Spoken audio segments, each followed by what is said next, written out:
Right, it is 7 p.m. So good evening and welcome to tonight's meeting of Burnside Council. Please stand for the acknowledgements.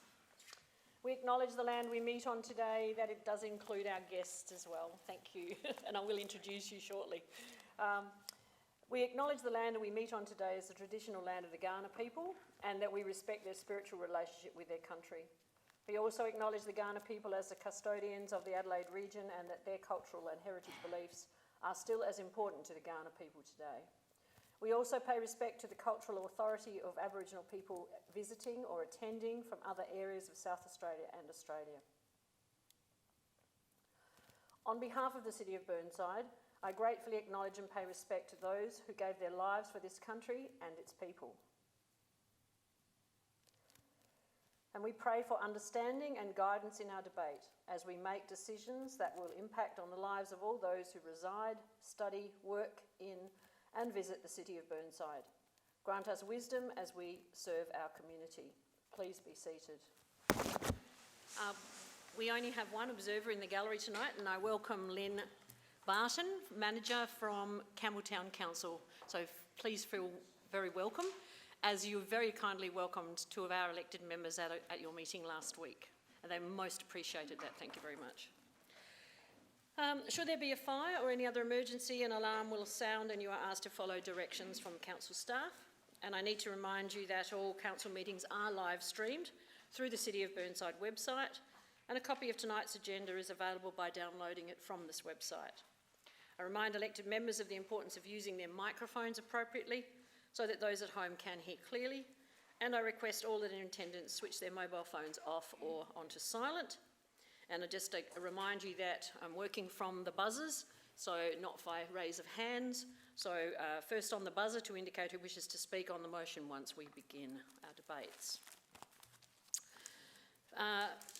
We have no apologies. We do have a leave of absence request, and I'd like a motion to support that. Oh, sorry, we did. Since this was printed, we have had an apology from Harvey Jones. Okay. Leave of absence. Do I have someone who could move a motion on behalf of supporting that request for leave? I've got to use it. Right. Councillor Piggott. I'm happy to so move. Happy to move it. And Sarah Hughes, Councillor Hughes, you're happy to second it? Yes. Any discussion? Yes, please. I'd just like to make the point that I'm a bit disappointed to see the full text of emails included in the agenda papers, and I wondered why this is necessary, because I actually think it's not good to indicate that a family is going to be away from their homes. So it's security. Through your worship, we'll take that on board. However, we did seek permission to include the reason for the leave, and we got approval to do so. All right. Anyone else wishes to speak?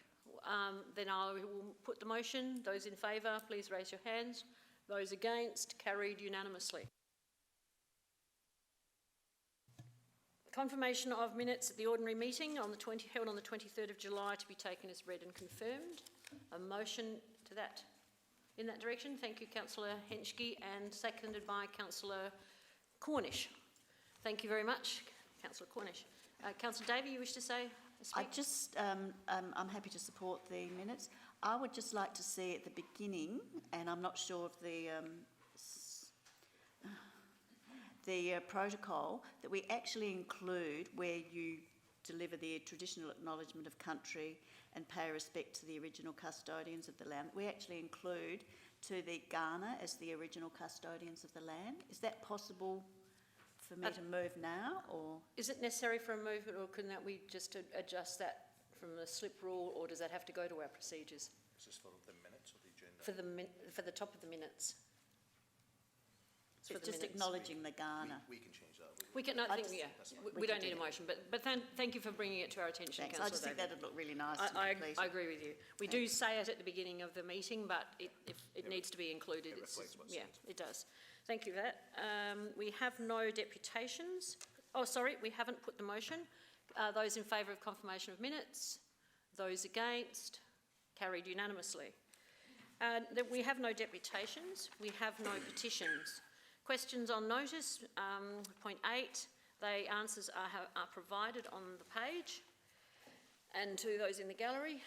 Motions on notice, we have a number of them and we have about the same number of reports to get through later on, so I just ask people to be sensible about how long they spend on comments that they have to make, particularly if we have a very strong support already indicated, or the opposite. So, Councillor Cornish. Thank you, Mayor Monso. So I've moved the motion as it stands, and I was going to read the full Uluru Statement for everyone in the room, but I'll be pithy, and I'll take out some of the more important parts of that statement. A spiritual notion, the ancestral tie between land, or Mother Nature, and the Aboriginal and Torres Strait Islander peoples who were born here from, remain attached here too, and must one day return thither, and to be united with our ancestors. This link is the basis of the ownership of the soil, or better, of sovereignty. It has never been ceded or extinguished, and coexists with the sovereignty of the Crown. How could it be otherwise that peoples possessed a land for 60 millennia, and this sacred link disappears from the world history in merely the last 200 years? I say that because I think it's quite important that we keep the history of the Kaurna peoples alive in this district, in this city of Burnside, and I hope you support the motion to look at doing that in a first step basis with some of our more significant reserves and cultural sites. Thank you. Councillor Hubel. Yes, I'd like to second this. Thank you, Councillor Cornish, for moving this, and I've got nothing to add. Councillor Henschke. Thank you, Mayor. Thank you, Councillor Cornish, for bringing this up. The Statement of Uluru, it's very important, and you can see it at the Art Gallery of South Australia. I saw it last week in the foyer on display, and it is a beautiful piece of art with the Uluru Statement presented. So I encourage all the elected members to go to the Art Gallery of South Australia and see the Statement from the Heart. Also, I was talking to Councillor Cornish about this and about my concerns, because I am concerned that we have to, in this day and age, have to call a motion to name our parks, list them in their Kaurna name. I walk often in Victoria Park, and the signage makes it quite clear that Victoria Park and the Kaurna name are displayed. So I wonder why the state government doesn't ensure that all councils are required to do this, so that we don't have one council putting it into their heritage policy and another council doing something different. It really needs to be across the board and a given. It is done. So I do hope that we could perhaps as a chamber do this, put further action towards this effort to encourage the local government association perhaps to enable that. Thank you. Councillor Dawes. Oh, thank you, Mayor. Thank you, Councillor Cornish, for the motion. The important part to me is what the report's going to include, and the reason why I asked that is that the Adelaide City Council went through a similar scenario, I'm going to say five to 10 years ago. So there are things like, the physical acknowledgement, on all the signs around Burnside, and also how would the council use its messaging to promote the Kaurna names throughout the council. So there are a couple of things that I'd like that report to include. I'll just give you an example, like Park 12 is also called Karawira and also contains University Oval. So in that scenario, the Adelaide City Council decided to have a sign that included all three. And because it was very hard, like for instance, there are 24 parks around the Adelaide City Council, and if you say the Karawira park, no one actually knew where it was.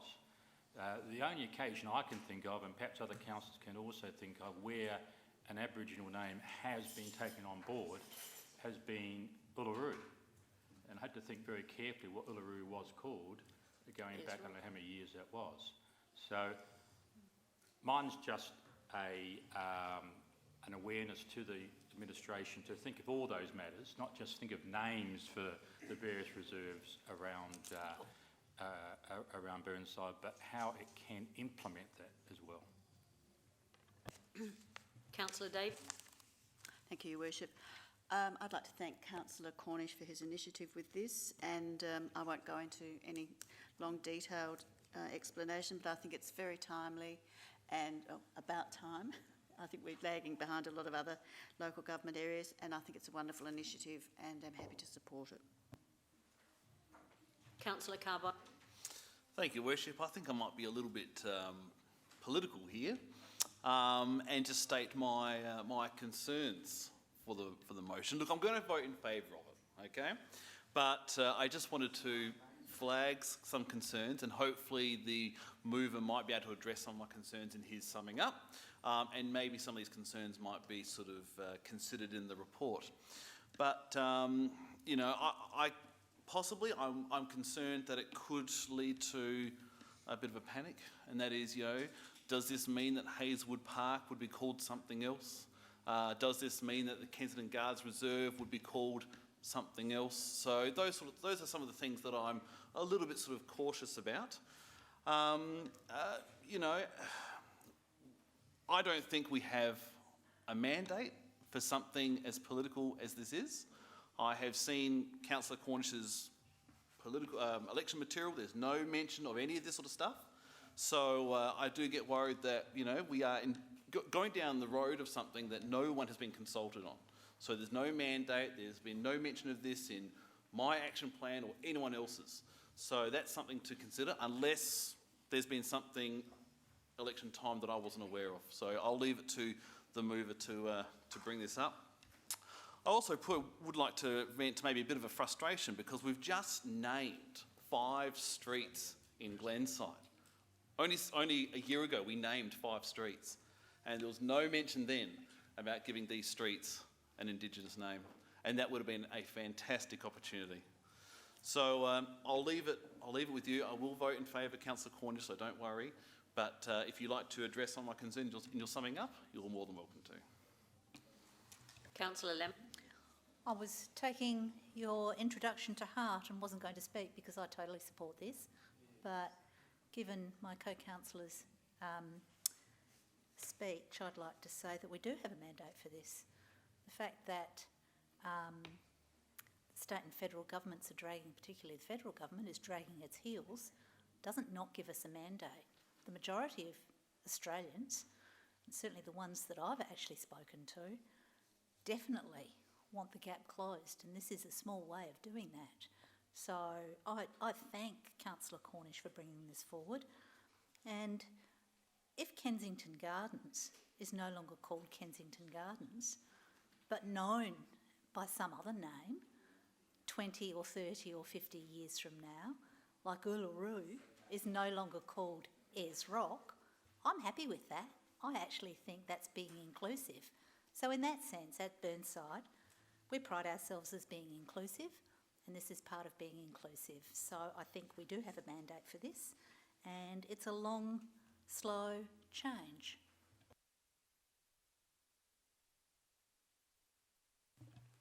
Councillor Cornish. It's over to me to sum up. Thank you, Mayor Monceau, and I'll just be as pithy as I can. Councillor Dawes, there is another one. It's called Canberra. It's Indigenous name for meeting place. So there's another, you know, iconic place apart from Uluru that you do know, and that is a part of our culture as we stand. Councillor Carbone, thank you for your comments. Thank you for your support of this motion. You did say you're going to support it. In terms of the political sort of side of things, obviously you know that you can't put everything on a brochure, and I'm certain that I did not see on any of your brochures a big support for buskers in the city of Burnside. So if we are going to use that as the yardstick, what was on our stuff, on our political material, I think we are really going to be short for business coming forward. Thank you everyone else for your comments. It is about it's about providing a society where Indigenous peoples actually feel comfortable within the land that they live, and to actually see names that they recognise and as part of their history and their culture.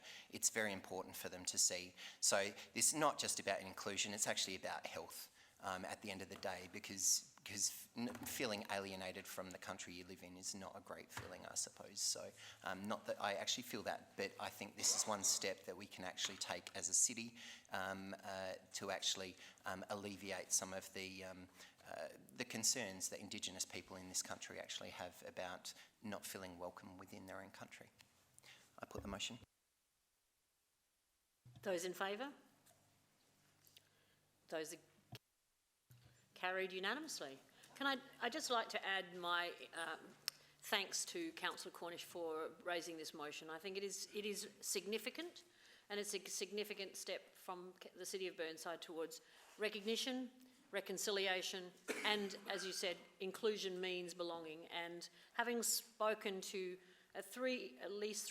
four now different Kaurna elders in the last couple of months about this issue of naming and being recognised, not just politically, but in the names of streets and parks, etc., is really significant for them.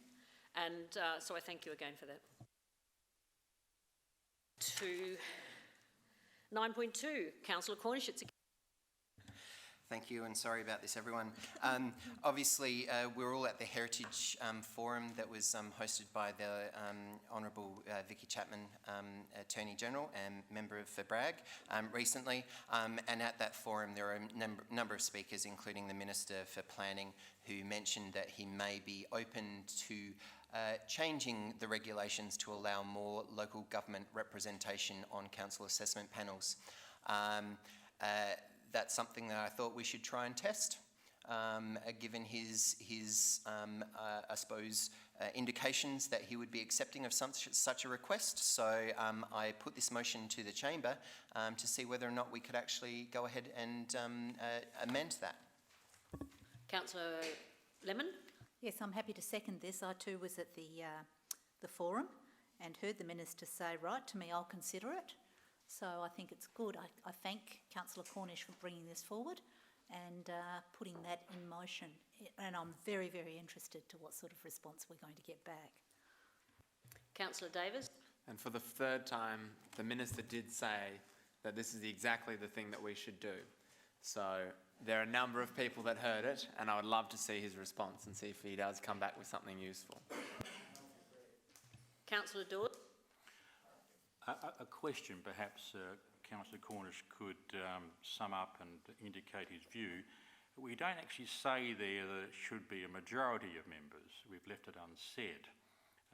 Would it be to our advantage to say that significantly more, but not in the majority, so there is some independence still to the council assessment panel? I'll leave that question with Councillor Cornish. I have no one else here, so it looks like it's back to Councillor Cornish. I'll quickly sum up. Thank you, Councillor Dawes, for your question. Obviously, the panel's only 5 at the moment, and we've got 1. So if we're not to have a majority, then it's only extra 1, which I think is an increase of 1 anyway, which is what we've currently got. So I'd like to test to see how far he'd wish to go without one way or the other. So 1 or 2 or 4, whatever it might be, I'd like to see what he'll come back with and what he'd accept. So I hope you support the motion. Those in favour, please raise your hands. Those against, carried unanimously. Councillor Henschke, I can't believe this is going so fast. Thank you. Thank you, It's Mayor. got a It's stall. the Rose Park Toorak Gardens Ward is pumping it out tonight. So I hereby give notice of my intention to move the following motion that the council write to thank the Honourable Vicky Chapman MP for the Bragg Heritage Forum held on 16 July that raised awareness of heritage issues for residents and ratepayers. 2, that based on the concerns and issues of the Local Government Association, that council supports the following recommendations as a council position and to be submitted as motions to the Greater Adelaide Region Organisation of Councils, GAROC, LGA Group or other suitable forum in relation to heritage policy. 2.1, that current heritage classifications and protections, including historic conservation zones / policy areas and contributory items, be transitioned in their current form into Generation 1 of the new planning system. 2.2, that the State Government implement the recommendations of the first report of the Heritage Inquiry. And 2.3, that the State Planning Commission enter into genuine engagement with local government on the detail of the Planning and Design Code as it relates to heritage and character, and in particular, demolition control. 3, that Council raise the awareness of residents and ratepayers of items 1 and 2 of this motion in the next publication of Focus magazine and online media. Thank you.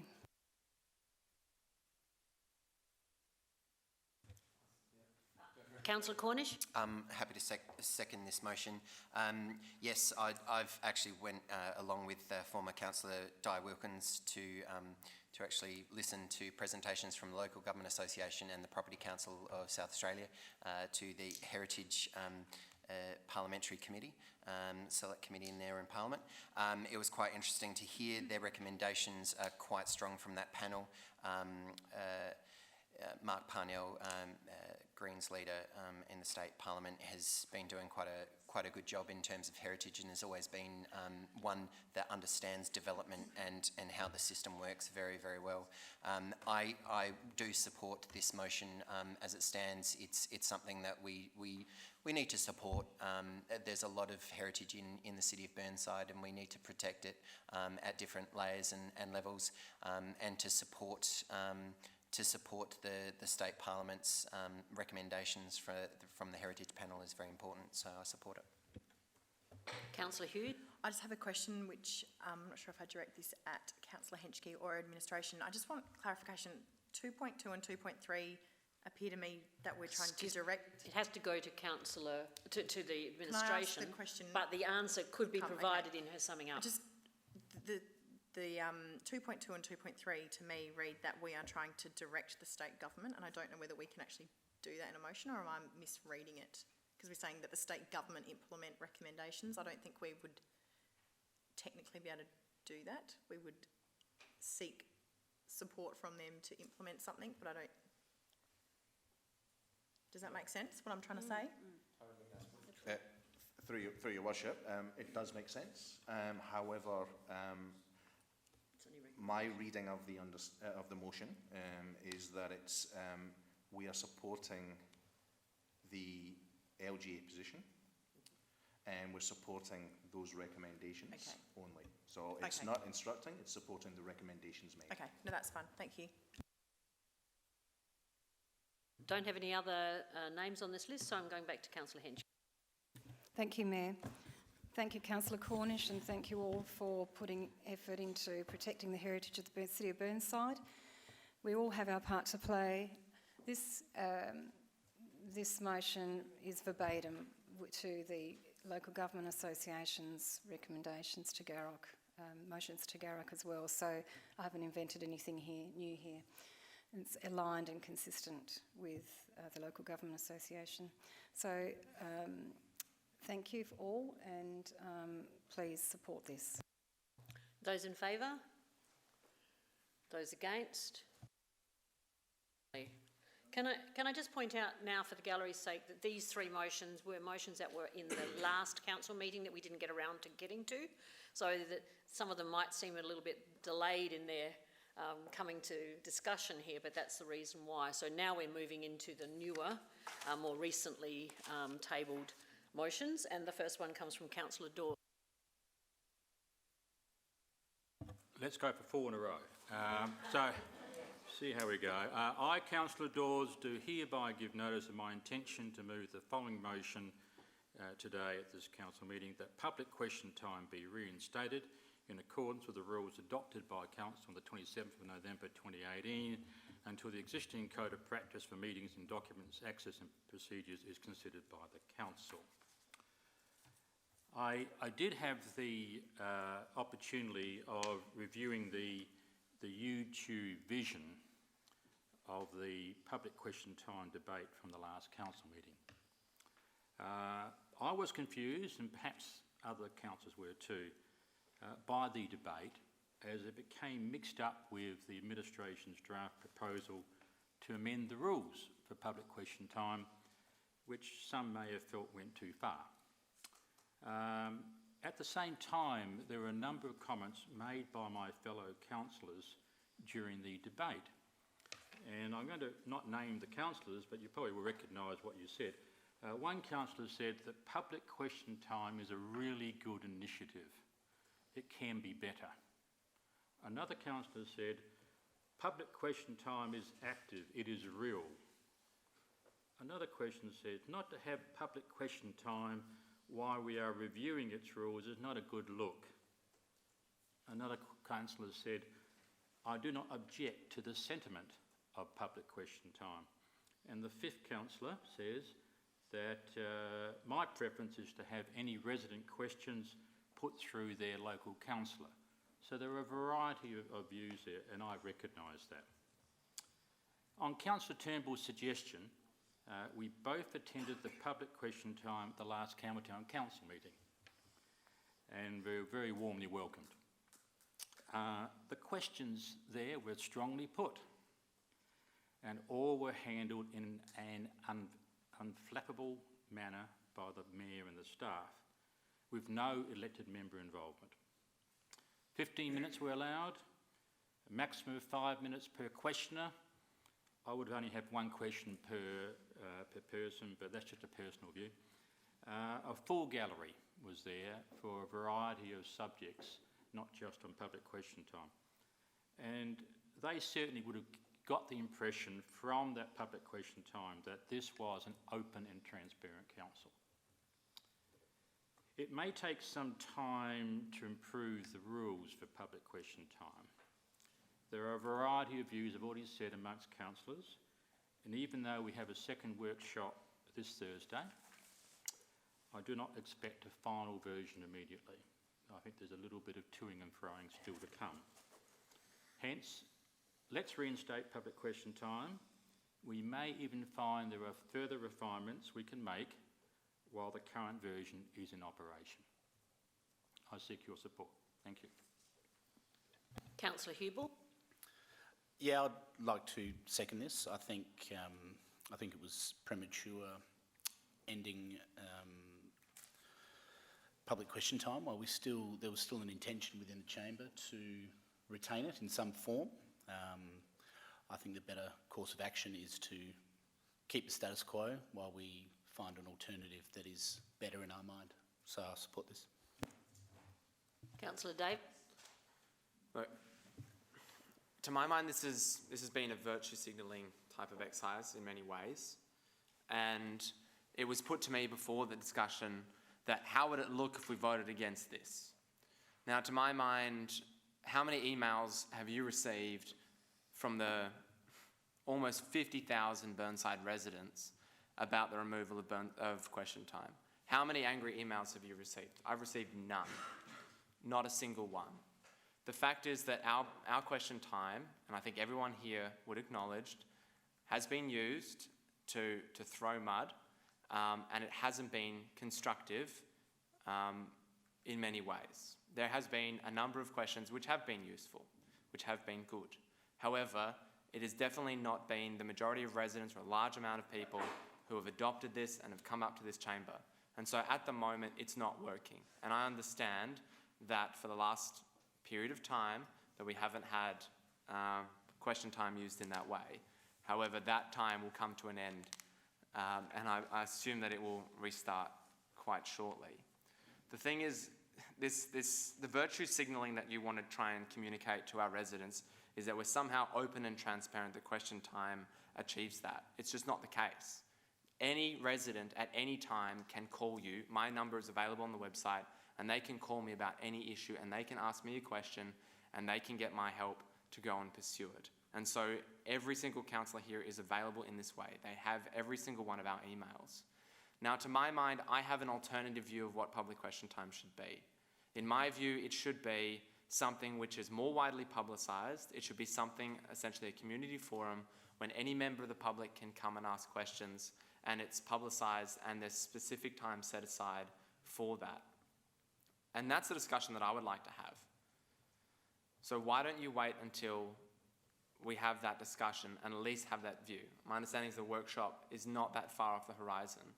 Why not leave it as is for now, come back with a full proposal, because essentially what you're saying is you don't want to have that discussion because you're putting it back in. I mean, a few weeks ago we voted in a certain line of action and nothing has changed since then. Has there been massive community outreach like Mitcham cancelling Christmas? No, you haven't received it. How many emails have you each received about this? You haven't seen a huge thing. It was in the paper and there has been no outcry. So to my mind, let's have the discussion. Don't overturn a council decision because you're away. And I note that there's another councillor who's away tonight. So does that mean that we're going to have another debate on this the week after? In my view, if we make a decision as a council, then we should stick to that. Why should we continue to overturn decisions because someone's away or we have a change of heart? Stick to your decision. It's not the end of the world. If we have another discussion, we have that workshop and we decide it, then let's have that discussion then. But I see no reason to change a previous council's decision just because somebody was away. So in my view, let's stick to the current system that we've already stuck to. We've had that debate. It's been reported. It's been in the press. We put it back in. There's another article saying now it's back on. And then we have our workshop, and let's just say that I can convince you that the way that I go, and then we take it back out again and we do something else. You know what they would call us? The Hokey Pokey Council. We put our public question time in, we take it out. We put our public question time in, and we take it out, and then we stir our residents apart. Look, their world's not going to end. Shake it all about, sure. And we shake it all about. So why don't we just wait? Again, like we decided, there's no need to go out and produce another article to just confuse people. Stick to our guns. Let's have the discussion in a mature way. Come back with a final proposal, because the rules will change again. Perhaps the system will go, let me have a chance to convince you that there is another better way of doing this, and let's deal with it then. Let's not be the Hokey Pokey Council. Councillor Turnbull. Thanks, Mayor. Well, I'd like to see it reinstated. We put it in, we took it out, okay, a bit hokey pokey, but many residents have said to us, because we've been out visiting them, well, what's wrong with you lot? You put it in and you take it out. What's on about this? So I want to see it back in because it shows that the Burnside Council was prepared to listen with respect to our ratepayers. And besides which, it's an avenue for ratepayers. Many don't know it exists. They're just starting to learn that it exists, and they'll get the feel of it and come more often. And actually, I like it because it's interesting. So I'll be supporting the motion that it's reinstated. Councillor Hughes. I have a question to the administration in terms of timing. So we have a workshop this week in the second round of comments. When do they envisage that it would come back to council to be debated?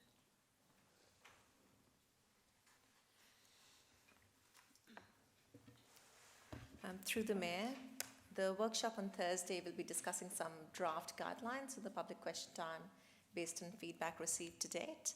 And we're expecting the code of practice to come back to council end of September, early October. Thank you. I have no other names on my list, so Councillor Dawes. Oh, sorry, Councillor Carbone, you just got in there. Sorry, question. So you're saying that if we voted this down? The question has to come this way. Sorry, Your Worship. Question to either yourself or administration. So if we vote this down and we go along the path of, well, when it comes back and we've changed it and everyone's happy, we'll reinstate it. So you're saying at this point in time, the earliest would be late September, early October. Is that correct? I'll speak For- for motion. Yeah, I'm assuming those at home actually understood that that was a yes. Look, Your Worship, I'm a little bit sick and tired of having this debate. We go around and around and around, and there's some people in this chamber who are dead against it. Doesn't matter what it's going to be, how it looks, they're going to be against it. And for what reason, I don't know, okay? We all stood, speaking about mandates and elections, we all stood for boosting resident engagement. We all stood for being more open and so forth. And here we have a perfect classic example with all the councils, as we now know, most of the councils do this, okay? And it's pretty much in the same format as what we had before. So that's almost the stock standard. So somehow we think that because it doesn't quite work, or there's one or two people who come along and ask difficult questions, that the whole community must bear the brunt and we can the whole thing. So look, it works. We have a lot of people coming along, and whether we like the questions or not is irrelevant. They are ratepayers. So they are entitled to come along and ask whatever question they want. And if we don't like it, so be it. So let's boost resident engagement.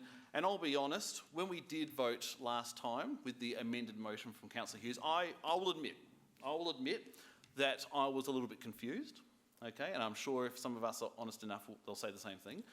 I think there was a bit of confusion where we just assumed, yes, there will be changes, but the status quo will continue until those changes come into play.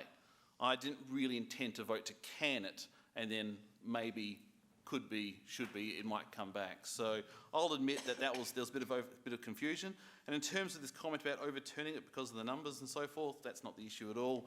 It was a mistake and it's being addressed now. So let's fix it and let's continue to boost that engagement of residents that we always talk about. Councillor Davey. Thank you, Your Worship. For those listening at home, we've had a trial of a public question time on Burnside Council. And we agreed at the time that it would be reviewed. We're now going through the review process. We have a process in place, which is now well underway. We've all been surveyed about our views, and the staff have collated this, and we're having a workshop to workshop the matter next week. I don't know what else we can do. I think really we have to let the process, and to be fair, we need to let the process take place and follow through, and we'll debate the issue further. It's not as if the world's going to end because we don't have a question time for a couple of meetings. As Councillor Davis has eloquently outlined, everyone in the community has our numbers and email contacts. And believe me, my constituents and those more broadly don't hesitate to contact me when they have a query or they have an issue to be raised and addressed. So I have complete faith in the process that we have at the moment. I believe we are operating very transparently, bending over backwards to do that. And I think we should let our review process take place. And so I don't support this motion. Councillor Lemon. Thank you. Yes, thank you for that, Councillor Davey. It was a 6-month trial. We're currently reviewing it. We can wait another 3 weeks. We've just spent half an hour talking about this. We can wait another 3 weeks. We have a lot better things to talk about than public question time, which isn't the answer to community engagement. It isn't the answer to openness and transparency. It isn't the gift to all those things. It's a small part of all of it, and what we're trying to do is get it right, and I think we should wait to get it right. Councillor Dawes, it's back to you. Well, it looks like it won't be unanimous, but anyhow, we'll keep striving here. To me, I've listened very carefully. I don't think we rely on bad publicity to necessarily change what we do. I don't know, but it's what appears in the paper forces Mitcham Council to do something different or whatever. I think this perception, we are a closed shop, and I heard the words, we want to stick to our guns. Gee, I hate that sentence, because to me it looks like that we know what we're doing here.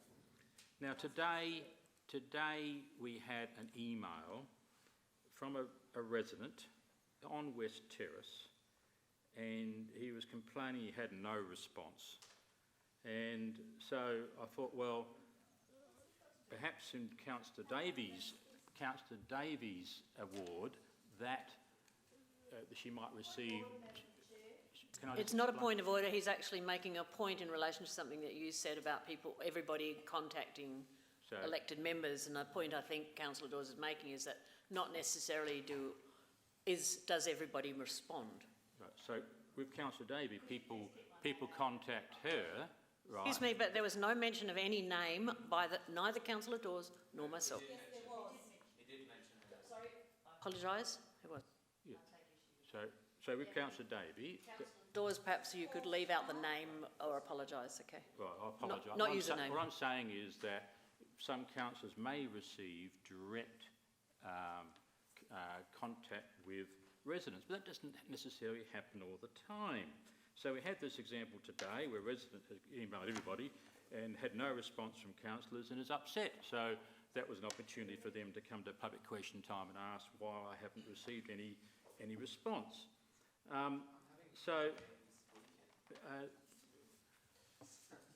Don't interrupt, please. Well, he's attacking elected members. No, he's not. Don't interrupt. I'm taking issue with what he's saying. He's attacking. You may take issue, but you will be silent on the matter. Actually, I think in the same procedures like Still, this is the first warning.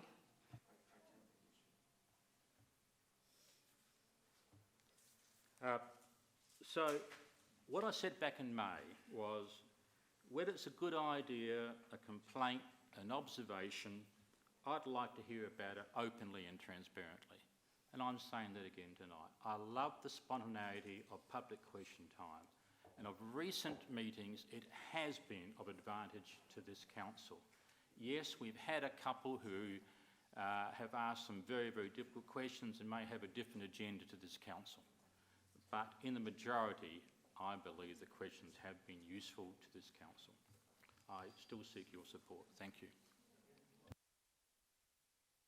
Those in favour, please raise your hands. Those against? I think it was 6-3, 4, 5. Could we just do that again, please? Those in favour, raise your hands again. 1, 2, 3, 4, 5, 6. Those against? 1, 2, 3, 4, 5. The motion. Yes, please. Division. Those who supported, please stand. Councillor Carbone. Just read on the names. Sorry? Just read on Yeah. the names. So it's 4. Yes, anyone can change their mind after the vote when a division is called. Councillor Carbone, Councillor Turnbull, Councillor Dawes, Councillor Hubel, Councillor Henschke and Councillor Piggott. Those against, Councillor Lemon, Councillor Cornish, Councillor Hughes. Am I going too fast? Councillor Davey and Councillor Davis. The motion was carried. Now we move on to Councillor Cornish, 9.5. Thank you, Mayor Monso. The motion is pretty self-explanatory.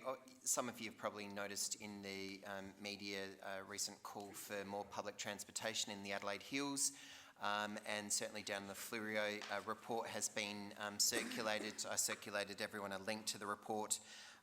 This motion is just a bit of advocacy that this city can do and support a neighbouring council, and in doing so remove hopefully some cars off our local streets, making them last a bit longer. We can maintain them. It's safer for our children to play on the streets. It's safer for us to drive and ride our bikes on our streets by removing some cars off, by putting some public transportation to those further afield. So I hope you support the motion as it stands. I won't get into it too much, but it's obviously something that we've been doing for quite some time.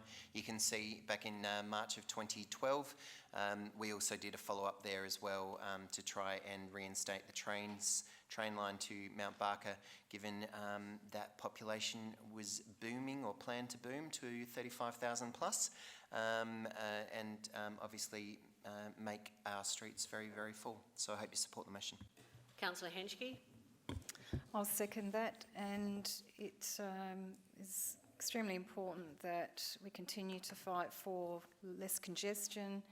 Infrastructure Australia today in the paper said that Adelaide has got issues with congestion. Fullerton Road, that bounds the Rose Park, Turret Gardens, Ward and Eastwood area. So this motion is very important and I hope you support it. I have no other names on here, so going back to Councillor. I'm sorry, Mayor. Just a question to Councillor Cornish. That letter to the Premier of the time in March 2012, did we actually get a response to that? I couldn't see it there, or anybody can explain? Through the chair, please. Through Chair. Through the chair, Councillor sorry. Dawes. I will ask our acting CEO if he can respond to that. Through your worship, when Councillor Cornish raised the motion on notice, we did check and we couldn't find a response and we can't recall receiving one. To speak, Councillor Dawes, or just a question? Right, now I have no one here, so Councillor, happy to put the motion, Councillor Cornish? Right, those in favour, please raise your hands. Those against? Carried unanimously. Councillor Turnbull, 9.6. Thank you, Mayor. I, Councillor Turnbull, give notice of my intention to move the following motion. That the Council Administration, through the ongoing management and revision of the Canopy Action Plan, make recommendations on how to best celebrate National Tree Day commencing in 2020. Number 2, that in celebrating National Tree Day, Council as a minimum seeks to engage local community groups and schools in tree planting activities, that any budget implications be included for consideration in the 2020-21 annual business plan and budget process, where applicable, through quarterly budget revisions in 2019 and 20.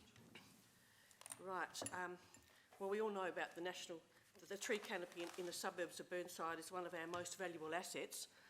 Burnside area is one of the most sought after areas in which to live. The tree canopy is so important that we symbolise the tree on our logo.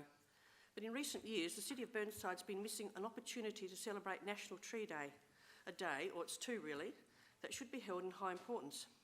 I propose that in 2020 we celebrate National Tree Day with 2 events, one on Friday the 31st of July, a school event, and one for the community on Sunday, August the 2nd. Some of you are too young to remember Arbor Day, when school children were able to plant a tree. Yes, actually dig the hole and plant the tree. Arbor Day began in Australia in 1888, and thousands, probably millions of trees were planted in commemoration of this day. Every day is a tree day, but let us celebrate National Tree Day, when communities can come together and get their hands dirty by planting trees, restoring native vegetation in our parks and schools and roads and verges. And while we can talk and lecture and show people about how wonderful necessarily trees are to cool and beautify our environment, understanding comes from doing, as teachers here would know that. Digging the hole, carefully planting the tree, maybe staking it, of course watering it. This process leads to ownership and care. They check on the tree and stake it, watering it, weed around it, etc. Anecdotally, when my sister and I go to a pilgrimage to our country town, which is Bullaroo, by the way, where we were born, the first thing my sister wants to do is visit her tree in the primary school playground. And it's still there, providing shade for school children over the decade, probably even for Councillor Pickett when he played there. So much planning and organising for these events will have to be done. Maybe a reference group could be formed to include interested community members, volunteers, representatives from the local schools. We could even utilise the expertise of Trees for Life. That all has to be planned, of course. I hope you support this motion to celebrate National Tree Day. It's a call for action, not rhetoric. A special day, an event or 2 events for members of the community and children to get their hands dirty and get back to the environment. Thank you. Councillor Lemon. Yes, I'm still flashing though. Yes, thank you very much for this motion. It is an excellent motion. It is fantastic. And I totally agree with what you've just said. This is a day for doing things, not for talking about stuff. So I'm not going to talk long, but I will say this is also an excellent time to have our biodiversity nursery, which will be operational in Conningham Street by the time your dates come up, to perhaps actually even have some seed stock ready to get going, to plant around Burnside. I think we can make this...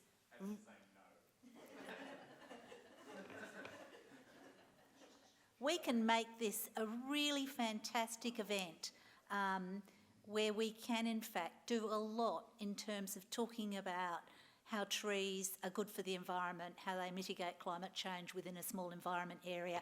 This is an absolutely brilliant idea, and I think we've got a bit of time and we can make this a signature event for this city in the years to come. So thank you very much for this. Councillor Piggott.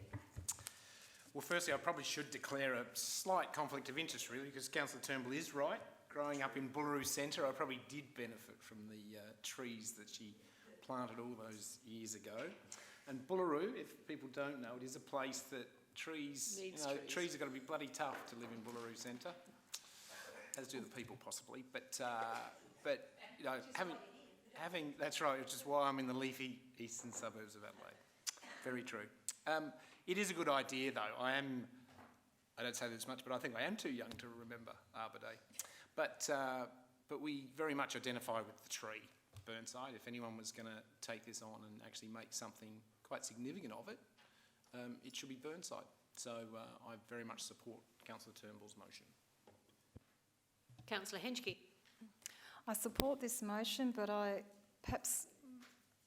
say what my issue is, and then maybe there might be an amendment to this. My issue is that... Are you wishing to make an amendment? I'll first discuss it and then I will make an amendment.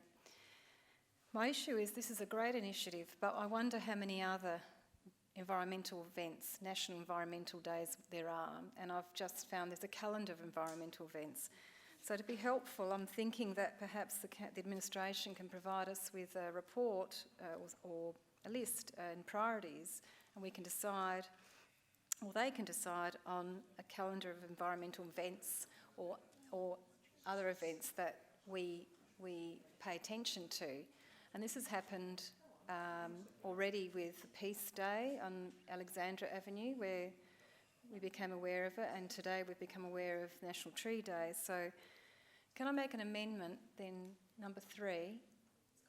I've just discussed this with the acting CEO, and he said this is actually contrary to what is proposed in this motion. Oh yes, it's a bit too different. And it could be that you could create a separate motion at some other point in time then perhaps we'll do that pays attention to those other events that you've just pointed out, and it could be done in addition to this. But rather than trying to do it on the run now, it would be better for you to go away and pose. Unless we have a strategy or policy already in place that already makes these things happen, and or whether the council has to create a policy or strategy. Yeah, so I think that can be followed up at a subsequent meeting. Okay, thank you for clarifying that. Councillor Davey. Thanks, Your Worship. As soon as you lose. Now you spoke. I was just going to say... Because of the way the microphone's set up, we have to go to Councillor Davis and then we come straight back to you, Councillor Davey. I say she spoke. Yeah, couldn't we deal with any other tree issues like via an email or something like that? It doesn't necessarily need to come back to council as a full report or anything like that. It's my 2 cents. Or, simply a letter to administration saying when are the other significant days for trees. Councillor Davey. Thank you, Your Worship. I thank Councillor Turnbull for her motion. I fully support this. I was very disappointed to see that we didn't participate at all in this year's National Tree Day. And I think it's really important, which was only last month, a couple of weeks ago. I think it's really important that we do involve our school children and allow them to participate. We've got a huge target to improve our canopy by 10%, so I think this is an optimal time to get whoever we can to help all our service centres, volunteers, service clubs, children, to help us plant more trees and help nurture and look after them. So I think this is brilliant and we'll support it. Councillor Carbone.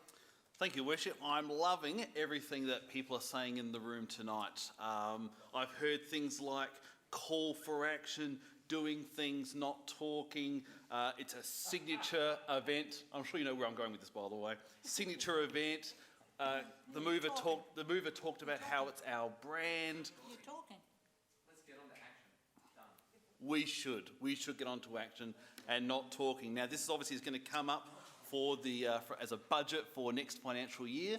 So while you're sensing the optimism and while you're all riding the wave of, yeah, man, action plan, let's do this, just remember we have to look after the residents who have existing significant trees on their properties. Still talking. Okay. Don't get too far off the point. So while we're riding the wave, I just want to throw that in, because if you're really dead keen on these sort of things and everything you just said, I'm hoping we can back it up with a bit more action and supporting and encouraging the...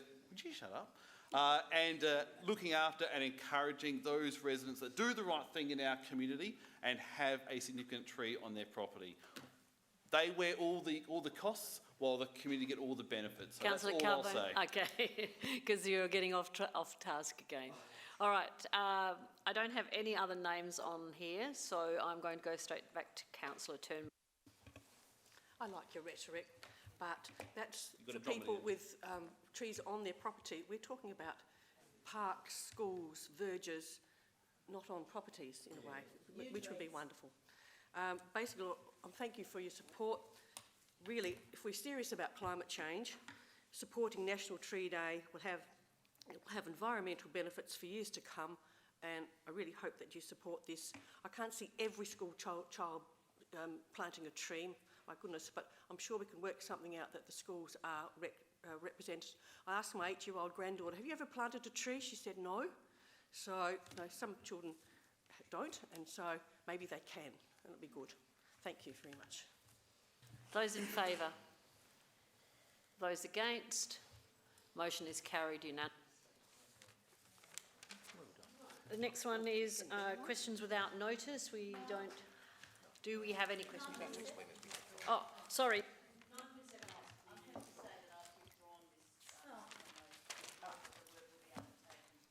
I apologise for not recognising and forgetting to state it. I'd already crossed it off, yeah.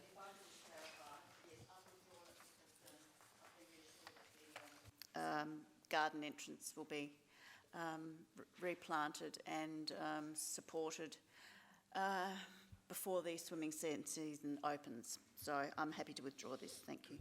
Councillor Davey. Questions without notice? I have one. Councillor Turnbull.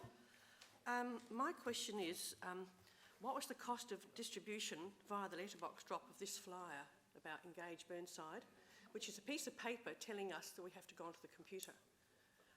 My second question is, was consideration given to a more economical way of distributing this rather than a mail-out to the administration?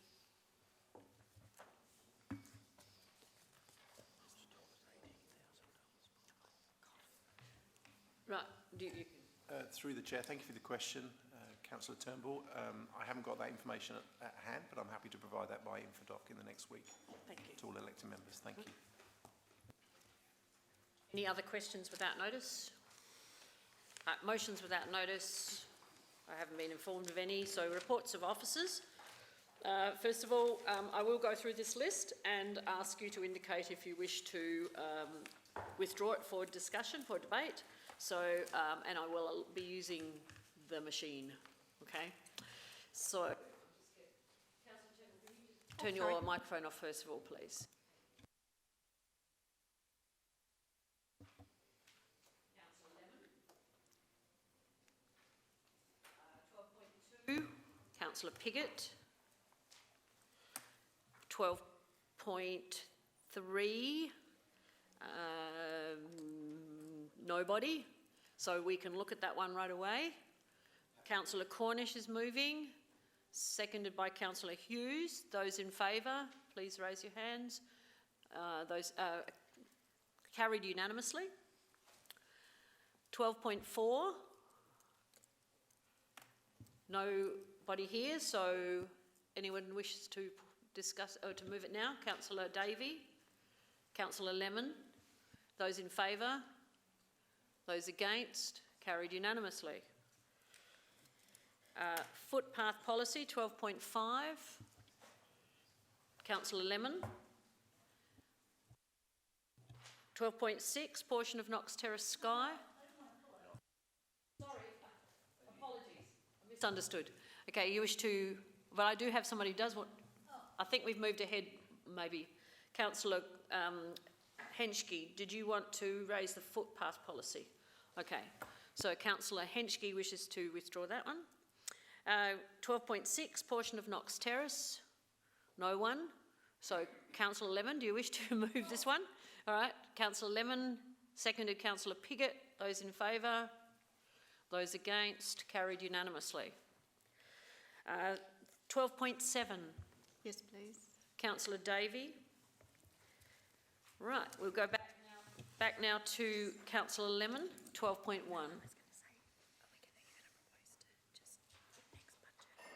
Councillor Davey, can you turn your microphone off, please? Oh.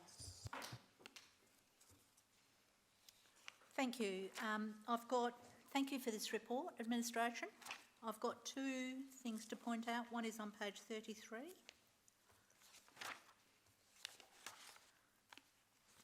And it's the top of page 33, there's paragraph 40, where we talk about the two approved holes in our heritage wall around Glenside that will accommodate parking on the other side of the Frueville Shopping Centre. Now, I questioned that because I didn't realise that we had two approved holes in the wall. I thought we had two holes in the wall that were still due to be fixed. But sadly, there are approved holes in the wall on our heritage wall. So, ever the opportunist, I'd just make the point that I request administration when they deal with Foodland regarding when they put forward a plan for them to use that as a car park, that perhaps comes back to council or administration makes some decision on how best to encourage Foodland to take their loading dock and have it serviced from one of those holes in the wall, so that the people that live on Chesington Avenue no longer have to put up with any more endless deliveries from 3 a.m. in the morning till 3 a.m. in the morning, pretty much, with trucks backing down that street, and those of us that know what a big lorry is like when they back, they go beep, beep, beep, all the time. If they're going to utilise the holes in our heritage wall, utilise them for the greater good and use that loading dock at the back for loading, because nobody lives close to that and it's not going to bother anyone and it's not going to bother our residents in Frueville. So that's the first point that I wanted to make about this, and I thank you for raising that issue. The second point starts on page 47. So if you go to page 47, you come across the very best piece of policy that I've seen in a CEO's report for a good many years. Thank you so much for putting this document into your CEO's report. This is fantastic. You're telling us how you're going to transition the new planning into this organisation, and I think that's fantastic. This is something I've been asking for. It's one of the KPIs for the CEO.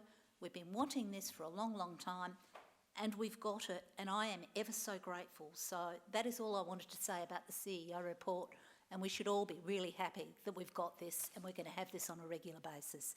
So we are going to be very well informed about how this council actually deals with the new planning legislation. So I hope you support this. I move the officer's recommendation. Now, Councillor Davey, I'm assuming you're seconding? Thank you, Worship. Yes, I endorse Councillor Lemon's comments about that fantastic summary of the project plan and how it will all. It's a very difficult concept. There's a lot of changes, a lot of people involved, and I think it's been very well presented. So thank you. I just had a couple of questions regarding future agenda items on page 45. There's an item for sponsorship, second dot point, sponsorship of the Kent Town Swimming Club to be confirmed. And I just wondered what that was. Through your worship, that's a long-term swimming club at the Burnside Swimming Centre. They've been going there for a number of years. It's one of the 2 resident clubs that's in place, and they have had sponsorship with the City of Burnside for a number of years for use of the pool. And we're actually considering whether or not we can do that in line with the sponsorship policy rather than bring it to council, but we'll provide information through the information doc. Thank you. And one other quick question. I noticed there are a few positions vacant, but there's, I mean, the CEO position. Does anyone know when the position will actually be advertised, or is that all still in train? It's consistent with the timeline that was provided to you at the last council meeting in the confidential document. And so at this stage, that is undetermined or can't be fixed until at least probably a couple of more council meetings, Okay, CEO committee meetings. Committee meetings, thank you. And the other 4 positions, I just wondered, what are they, staff resignations or promotions, or what's the reason for the recruitment for those positions, please?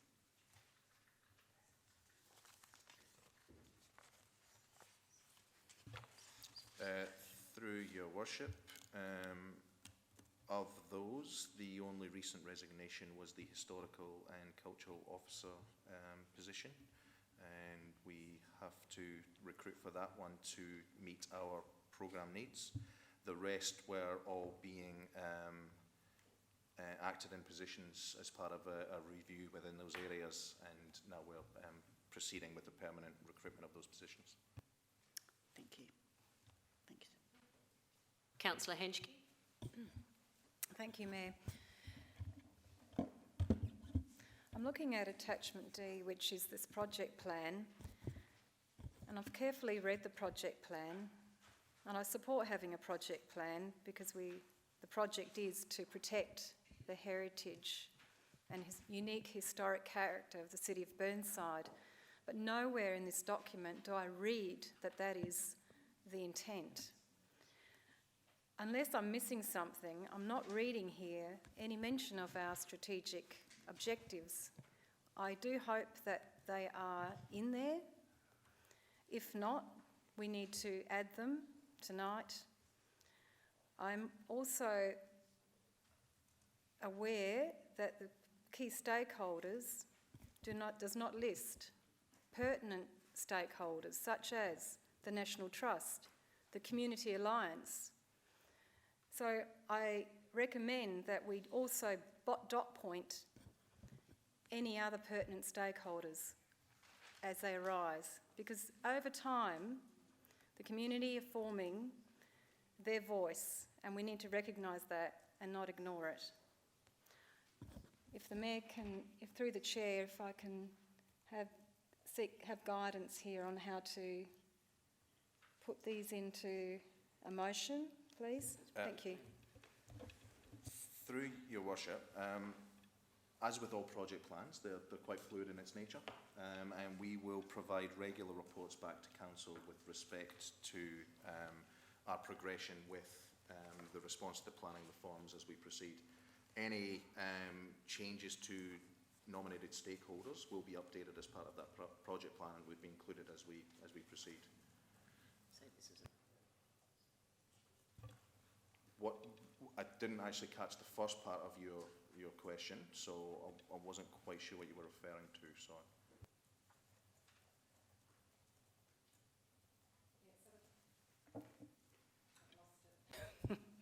Oh, here we go. Thank you. Through the Chair, I was referring to the plan needing to refer to the City of Burnside strategic plan, which does articulate the protection of the unique historic character, because otherwise this project plan, read verbatim, our project manager will do their job, which is follow exactly the project plan and deliver the deliverables as per the project plan. So to manage that risk, having specific... Thanks. To ease your concerns on that one, this is just an umbrella plan that allows the City of Burnside to respond or go to the transition towards the planning reform. But obviously anything is consistent with council strategy. Heritage is one aspect of that, as is a number of areas within that strategic plan, and we will always refer back to council's strategic position or policy position when we respond.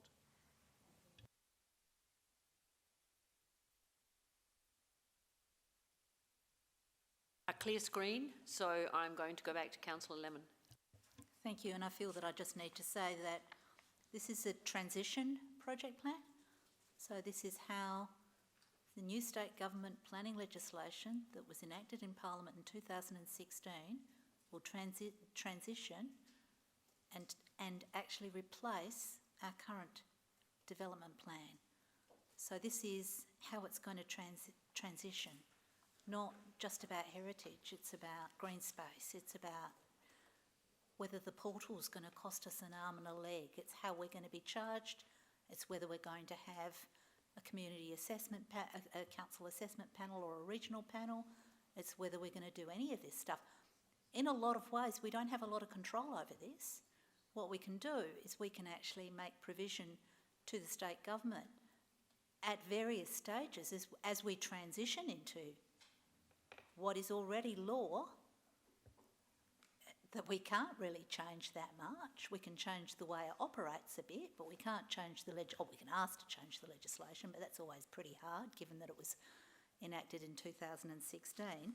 But I actually think this is a brilliant overarching high-level project plan for us to transition. It gives us plenty of wriggle room to do the stuff that we need to do within it, which is why I thought it was so great. So I hope you support this. Those in favour? Those against? Carried unanimously. I'd just like to offer the opportunity for the Acting CEO to make a comment. Thank you, through your worship. While I appreciate the recognition and acknowledgement, and while my name is at the top of the report, it was very much a team effort. Thank you. Now we move to the 12.2, Councillor Piggott. Thank you. I have an alternative motion for this, which is currently being typed as we speak. So if I could just... I can do the first bit, that the report be received.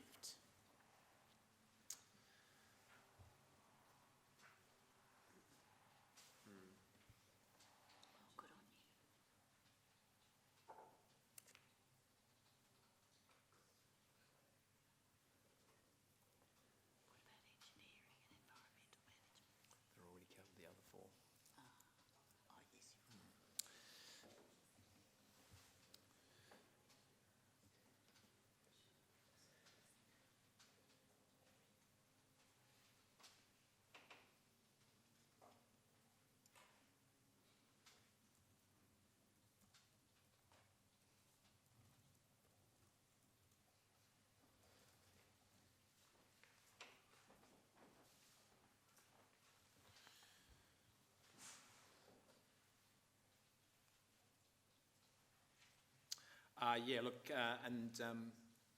Rob's been faithful to what I wrote, but I would like to take the word new out of the second line if I could.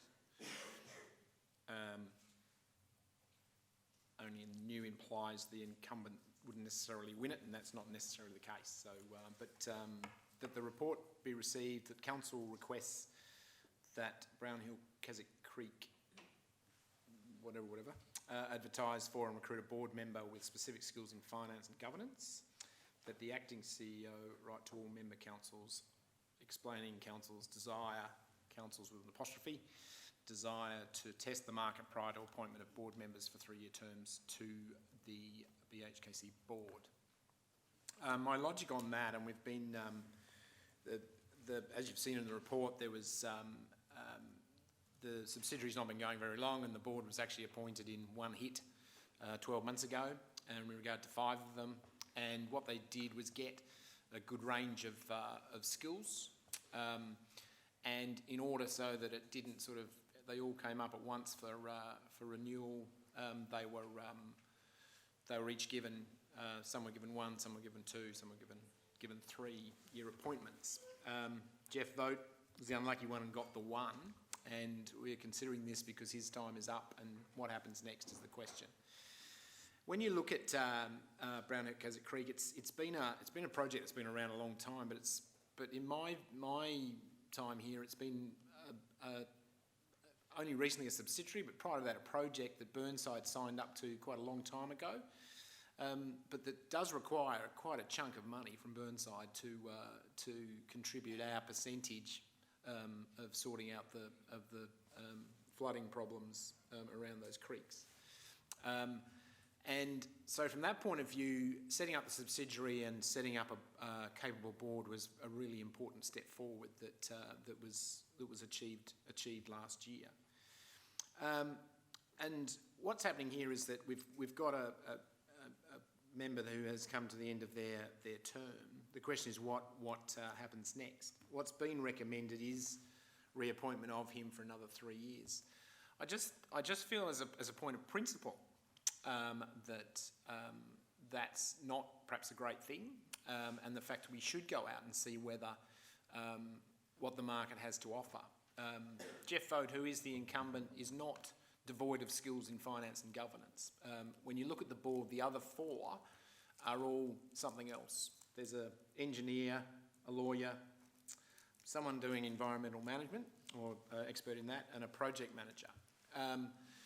And so there is a good breadth of skills on it which we should maintain. So it is important that whether it's Jeff or whether it's somebody else, it is a focus on finance and governance.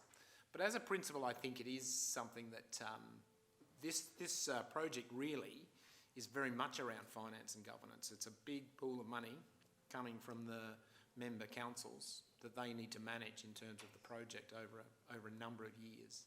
So it's a crucial part of the board. And so for that reason, I think we should see what's available in the market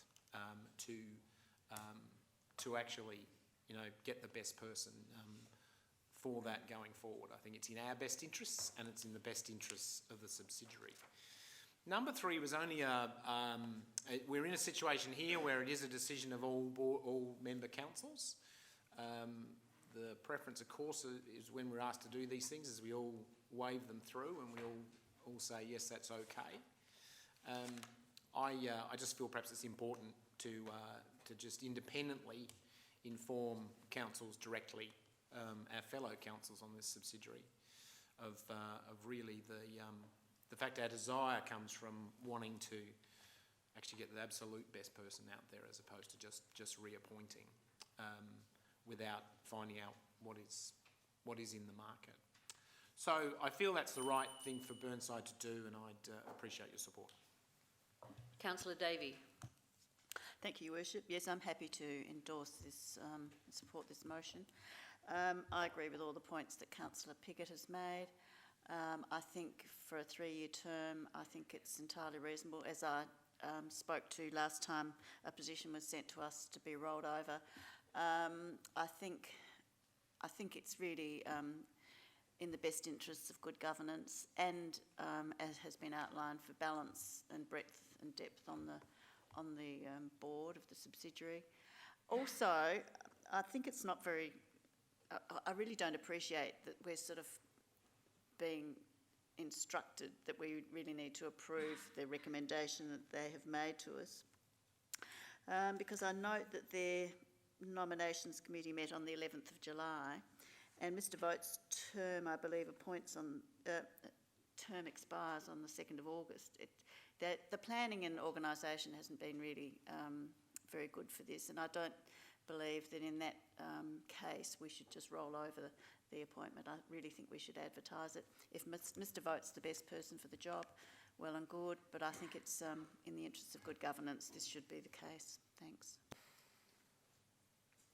Councillor Dave. This is a question through Your Worship to the administration. How does this motion sit with the charter and obligations there and the process of the nominations committee in appointing people? Through the Chair, thank you for the question, Councillor Davis. The charter isn't as clear as some of the other charters where it in fact requires a majority of the councils to support a recommendation. We believe that in the case of Brownhill Keswick Creek, if one of those councils does not approve or endorse the recommendation of the Nominations Committee, it will actually have to be referred back to the Nominations Committee. Right. So it's, we think all councils need to approve the appointment for it to proceed. And so, did the CEO of Burnside and the Mayor attend that nominations committee? Through the chair, as acting CEO, I attended the Nominations Committee meeting. Okay. Can you elaborate on why the nominations committee went down the path of nominating Jeff rather than going out to tender or in that process? Through the chair, the deliberations of the Nominations Committee was determined that it would remain in confidence, so I can't actually go into the specifics around that. Jeff tenure was up on the 2nd of August. The committee was unanimous in its agreement that that period of time should be extended, certainly, as the deadline was so tight. But there wasn't 100% agreement in terms of of whether Mr. Vogt would be automatically appointed for another 3 years or not. One council's view was that it should, in line with this, go out to market and be tested.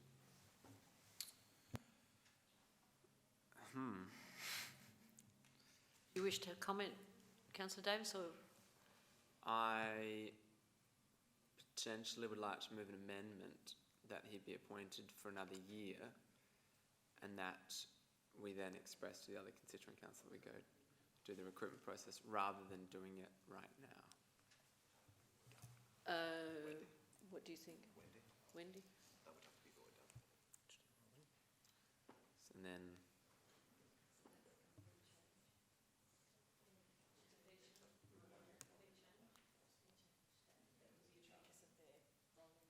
yeah, I understand we could do both at the same time.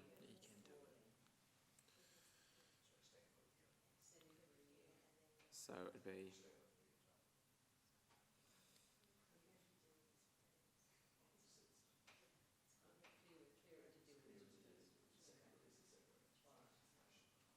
the advice that I've just received is that it would be clearer for us to deal with this motion first and then run it as a secondary motion. right. If this fails. Okay.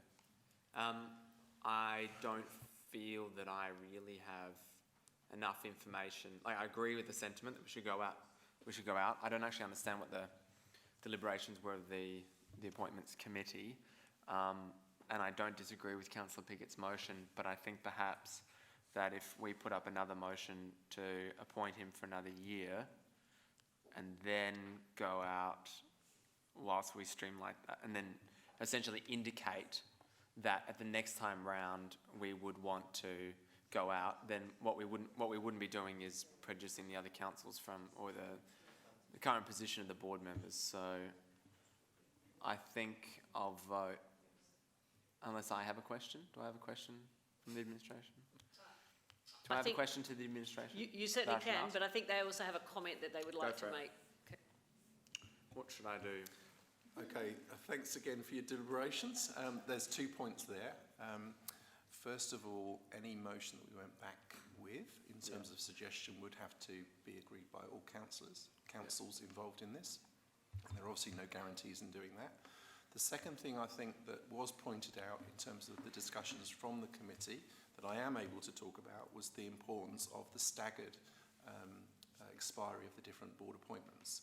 So they specifically recruited last year for a 1-year appointment, 2 years and 2 3 years.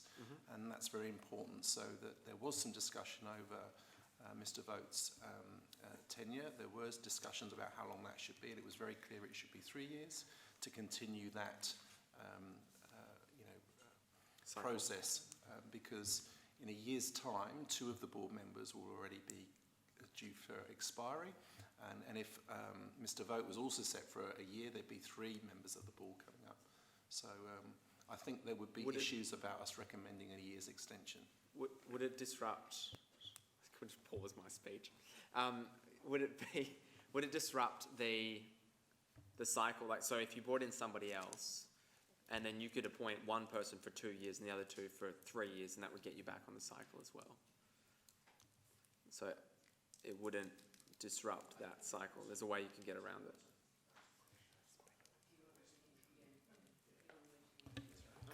I think that's a question that's relevant for the next motion if this one fails. We probably need to debate this motion as it stands just now. Okay. I suppose I'll continue. The difficulty for me is, like, I get the sentiment. I don't disagree with it. I also don't want to continually challenge other, there's a number of different councils involved and there's a number of different pieces involved. And I want to try and see a way through this which causes the least amount of disruption. And I think that an alternative motion, if we put it up to say that we appoint him for 1 year, then they can go out to consultation. Of the three, one person gets another 2, so he can return to the cycle. But also the other councils, it's something that they could adopt and we could continue with. Rather than needing the other councils to have a debate. So, and it was something that then 3 people could be done at once. So I think that on the fly, I think that that's a better approach to handle this problem rather than going back and refusing.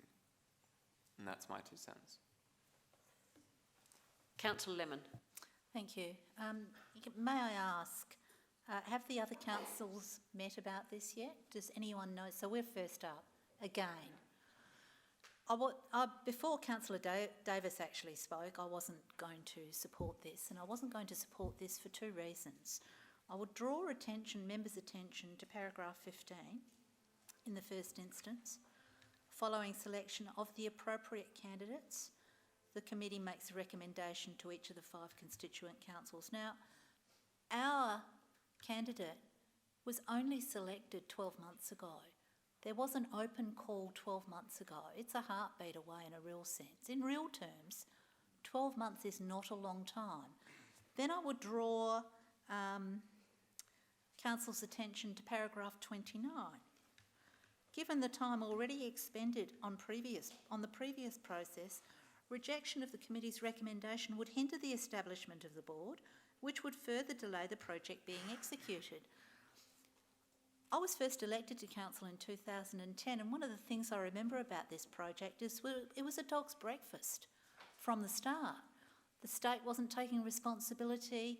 Individual councils were having stoushes about whether the parrots and the land dam and whether the creek was going to overflow people's backyards. It was a nightmare. We have come a long, long way. We didn't know how much it was going to cost. The cost blew out from a few million to 3-figure millions to all the councils that are involved in this. And here we are, actually with a functional board. And we're actually going to say no to their recommendation because we just don't like the idea of rolling people. Well, I'm sorry. This person was appointed 12 months ago.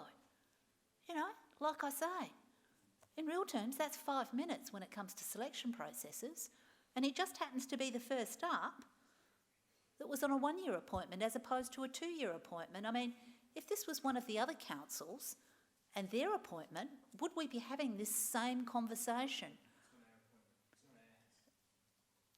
Councillor Piggott, I think Nick, can you clarify that when you get to sum up? Yes.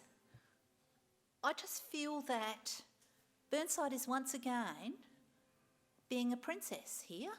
We've been a princess in terms of this project a lot of times. We're being Kim Kardashian. One of my false eyelashes have fallen out. You know, the committee wants this, the recruitment process has been gone through, and we're just feeling that pee under the mattress. And I will not actually support this because I don't think it's right. I actually think this is a subsidiary, and I actually think fiddling around at the edges like this is micromanaging a subsidiary, and I don't think we should be doing that. I won't support this, but I will, however, potentially support another motion coming next. Councillor Dawes. Yes, I do like a lot of comments that Councillor Lemon just made. I don't know about princess, but I do like what you're saying there. We all received a copy of Jeff Boak's very impressive CV, which was a confidential document. as I said earlier tonight, I did listen to the YouTube vision of the last two council meetings. I think one of those, it might have been the earlier one, you talked about the Era Water chairperson. And there was a discussion about whether we should advertise that position. And in the end, I think that the majority supported the person who was in that position to continue either 2 or 3 years. I can't quite recall what it was now. East Waste. So I was talking about. It's East Waste, yeah, one of the wasn't Era. subsidiaries. Yeah, so that's what I was referring to. So thank you for clarifying that, Mayor. So I'm struggling with this one. I have to say, I don't think I can support it in its current form. I'm same as Councillor Lemon. I wouldn't mind seeing what the next motion is. Thank you. Hang on, Councillor Piggott, you have a question to ask. I do, a couple if I could. One was just in clarification of Councillor Lemon, and she may not have meant it that way, but can I just clarify that the situation that the 5 directors were appointed by all councils in one hit? It's not like the Era Water situation where we're appointing one and Norwood's appointing one. Is that correct? So, through the chair, yes, that's correct. Right. Sorry, there is one further clarification that's been clarified while there's been some discussion. According to the Charter, subsequent board recruitments have to be for 3 years. It's only the first round that is staggered that way, so we don't have an option of suggesting a different term. Correct.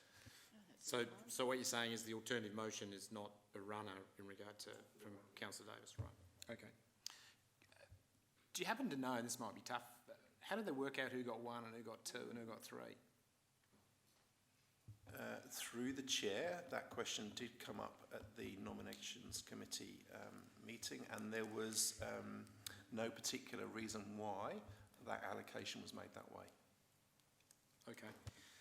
And one final one, in that from a practical point of view, it will take a while for this to sort out if this gets up. Jeff Votes, he finished as a director effectively. Well, if this doesn't continue, was he appointed? Is there an interim extension that they can do or whatever in the meantime, or is it just as a vacancy? Or because effectively that would be the case now if he was only up until the 2nd of August. Through the chair, it was just agreement of the committee that Mr. Votes' tenure would continue until this was resolved. So right, so we don't have an issue of leaving him one short by doing this. That's right. Okay. Yeah. Thank you. Good questions to ask. Now, Councillor Corn. Thank you, Mayor Monceau. In response to those questions, the answers to those questions, they were very good questions. I won't be supporting the motion as it stands. I do believe, though, it is something that is coming up more regularly now, that we're of a concern, and whether or not the governance officers of all the councils involved in all of our subsidiaries, when these issues arise, can come up with a better process. It's quite clear to me that the Brown Hill Keswick Creek subsidiary was probably a little tardy, yes, there's probably a good word, in getting their processes ready in time to eventuate for potentially what councils might do. It's either that, or maybe it's not council that actually has to appoint it, it's the CEO, delegated to the CEOs to actually sign off on these things. But look, this thing's coming up more frequently. I'm happy to support the motion that Mr. Voigt gets appointed for another 3 years. I agree with Councillor Lemon. It's only a 12-month period that he's been there. Another 3 years is only 4 years. And to provide some stability in the initial phases of such a large, lengthy project, I think is important, and happy to support that. But in going forward, I think we need to better manage this process of subsidiary appointments to boards and how our subsidiaries actually interact with their constituent councils to actually make this process a bit more streamlined. So I'll be voting for the original motion as it stands, and probably bringing back a more governance-y related motion to come up with a better process for us to manage this going forward that the subsidiaries can follow as well. Thank you. Councillor Davey. Thank you, Your Worship. Yes, my question is, just bearing in mind the discussion we've had about the timelines, was there a reason that the committee considered the appointment only a month ago? You know, with such a short timeline, was there any reason? Through the chair, no, not to my knowledge. As soon as we were notified of the invitation to attend the committee meeting, we did that, but I don't know why it was left so late. I think the chair did raise that, and there's a comment in the report to say that that would be reviewed going forward to make sure that it's not left so late. Right, I have no one here, so I'm going to ask for Councillor Piggott to sum up. Okay. Look, I don't think it's a point of principle that you necessarily should always go to the market, but I do feel that, particularly when it's got to be a minimum of 3 years before this actually gets looked at again, that we should look at it here and now. They recruited 5 directors last time in one hit, and an ad went out, and you had to have, you wanted engineering, finance, environmental management, law, etc., etc. The whole pack. And I'm not saying it's. I mean, the board. We say that it used to be a mess and now it's fantastic. Well, we don't actually know much about this, really. We don't get a lot of stuff coming back. To be honest, the one thing that we have had back is the fact that they couldn't get their act together to get this sorted out before the 2nd of August. So I guess I don't think we as a council, as a part owner of this subsidiary, we should be too blasé about, what happens in regard to the subsidiary, particularly when we are required to kick in so much money over the next sort of 5-6 years, without any recourse. We've signed up for it. There's no getting out. So I feel that as an owner, we have a responsibility, not necessarily to wave them through. I know we've been burnt this year already when we've actually taken a view, as was our right in regard to subsidiary, and all hell broke loose, and we were the bad guy. But it's not the case. These subsidiaries do need member councils to pay attention to them, and actually, be quite critical or quite sort of, do the work on whether we do agree with what they want to do or whether we don't. So I just see it's, as in this case, we went out and got 5. This is not directed at the incumbent, but I do think before signing him off for another 3 years, if nothing else, I'd like him to come back in and beat all comers. It's not a big process, particularly, to go out and do that. It would be specific to finance and governance, which I would say is the number one thing required of a board member on this subsidiary. Unfortunately, the one that has got some of that only got a year in terms of before he was up for grabs. Perhaps that's a good thing, because it does allow us now to actually go out and see what we could get specifically advertising for a person with finance and governance skills. So I think as a council, this is what we need to do. We can't be frightened by this. It's only been 5 minutes, well, maybe, but it's 3 years before we have another crack. I think that's more relevant. And it's a different process in the fact that it's a different process. We can specifically go out and say, all finance and governance experts, get yourself here. There's an opportunity. And I don't feel that was the way it was advertised last time. So I feel it is something that we have the right to do, and we shouldn't be fearful of doing it for fear of upsetting our fellow member councillors. Quite the opposite, actually. We I think, still need to be the council, at least. I'm happy for others to do it too, that do actually take a discerning look on these decisions when we are given them to make. So I do feel it's appropriate, and I don't feel it's unreasonable to actually advertise for the best person out there. I'd like your support. Thanks. Those in favour of the motion as it stands.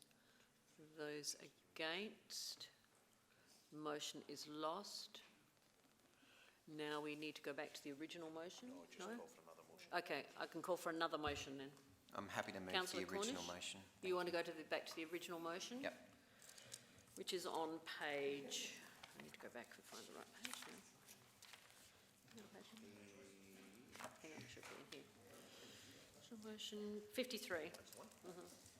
I don't intend to speak to it. I think we've all spoken. Thank you. Okay. Although, actually, no, I will. No, you I'll just make one comment because in Councillor Piggott's summing up, we will be doing this next year because there are board appointees that will expire at year 2 from that initial appointment. So year 1, year 2, year 3, and then they'll all get reappointed for 3-year periods. So we will be doing it again next year. Start or the end of it?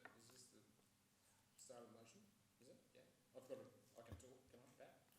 You can, yes. We've got Councillor Cornish is moving the motion. I am moving it, and I'm just speaking to the motion that we will be doing this again in 12 months' time because there are other appointees that will expire because of the way it sort of tapers off or the appointments were staggered. So I won't speak more to the motion. I am seconding it, and I hate you, Cornish, for actually saying what I was going to say. Not only are we going to be doing this another 12 months, we're going to be doing this another 24 months as well. So, Councillor Piggott, keep your powder dry. Councillor Piggott? Oh, look, Not, I'm assuming that you're accepting that as being funny. no, actually, that's not the assumption you should make. I know I shouldn't, but I'm You're hoping- trying to you're be. hoping that's I'm okay. trying to be Look, optimistic I rather just than wanted to make the point- pessimistic. I just wanted to make the point that, yes, assuming, of course, that we don't get asked again to just reappoint the 2, so that's point 1. And point 2, if we feel then we want to strengthen the finance and governance strength on the board, you'll have to get rid of either an environmental management person or a lawyer or one of the others. So it's not quite as clear cut, but I do appreciate the optimism of my fellow members.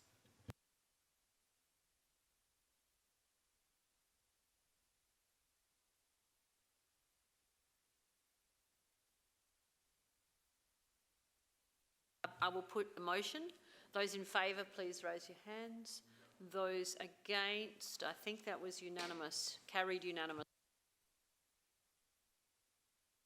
Right, the next one is Councillor Henschke, 12.5, page 96.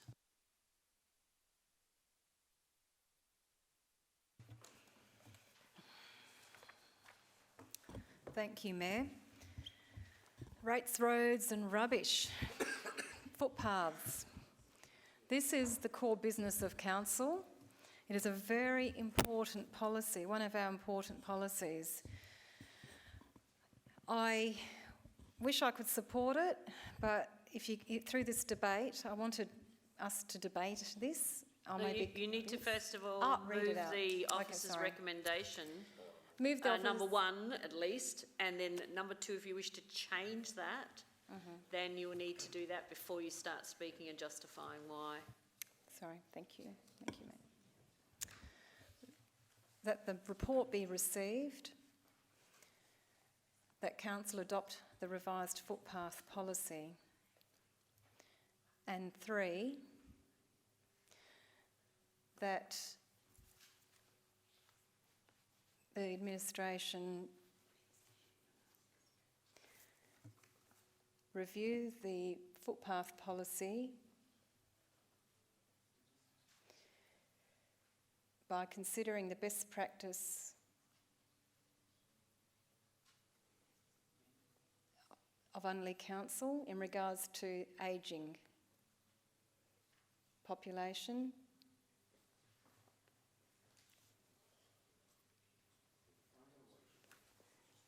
So I'll now speak to this. I'm just seeking advice from administration in relation to this because my initial concern was, well, they've already actually revised the policy. But if there is something that you wish to add to the policy, then that could be done rather than moving point 3. Is that what you're suggesting? You can. Through your worship, the motion as it reads doesn't actually give us real direction as to what you see as needs to be changed or amended within the proposed revised footpath policy that's before you.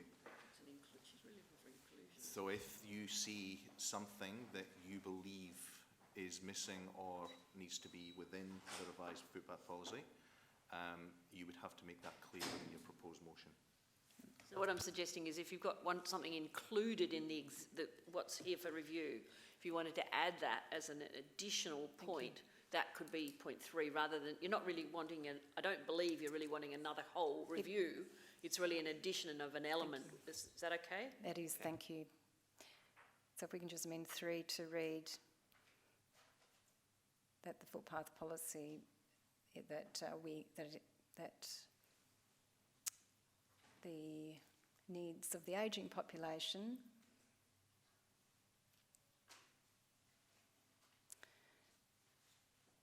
be considered in the footpath policy and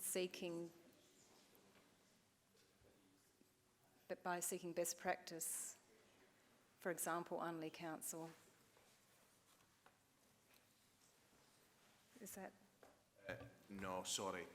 Just to be clear, we believe we have considered the needs of all members of the population within the proposed or revised footpath policy. If there's something in particular from that policy that you would like us to include, you would have to be clear about what you would like included within this policy. You have another option. Mm-hmm. If you are not happy with the policy as it's presented, you can not adopt the revised policy. We will continue with the existing policy just now if Council supports your position, and then you can give us instructions to go away and do more work on the revised policy, obviously subject to Council's consideration. Okay, Pat, all right, I'll expand on 3 then. That the needs of the ageing population be considered in the footpath policy by seeking best practice, for example, Unley Council, and that the policy is not driven by the needs of individuals, but is driven by the needs of the greater population.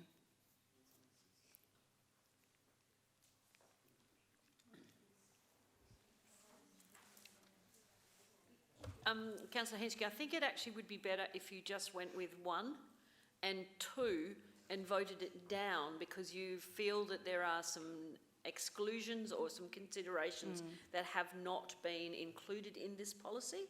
And for that reason, you would argue to vote this policy revised copy as it has been presented to us, to encourage people to vote it down. And then there would be need to be discussions to further pursue this. Thank you. Right? So I will speak to the motion now, 1 and 2, and we'll remove 3. Thank you. Okay. Continue with the current policy. Continue with the current. And delete number 3. Correct. Okay, the reason, the principle here is that this policy means, if we adopt this policy, it means that individuals in any particular street can write a letter and request a new footpath. Now, that may not be for the greater good. It may suit their individual needs in their particular patch of the woods, but it may not address the needs of other individuals moving from one area to another, in particular the ageing population, people who are blind. So therefore, I'm concerned about a policy that reads that the individuals, it's left up to the individual to make the case for a new footpath in their street. I'll thank you, everyone.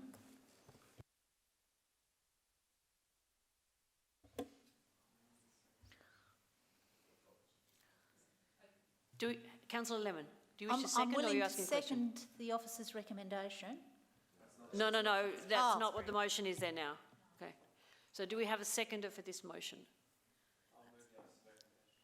Just a minute, we need to find out, first of all, it appears that there's no seconder, therefore this motion lapses. Could you give me a question? Could I have a question? Yeah, yes, please. I just wanted to clarify that the situation, just picking up what Councillor Henschke said, the can you just tell me in regard to the policy, I understand we're changing it from the fact that instead of us saying, let's do that one, we're going to then go out to the street and see what they think. We're going to have it come back the other way. But what's the process after, if I say I want one in my street, what is the process before one gets built or not built? I think that's a very good question to ask. Thanks. Through the chair, so the revision of the policy basically changes the drive from proposing new footpaths from being council-driven to being community-driven. So at the moment, the process is that we go around, we identify viable footpaths, we then go to the community and say, this area's been identified as viable, do you support it? And if it's supported through the community consultation process, then we put it in, and if it's not, we don't.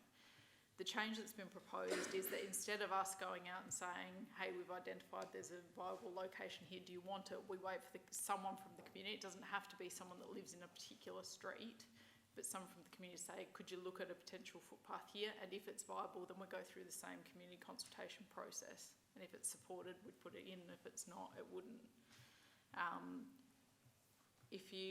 There's a couple of points in the report around why we've proposed those changes.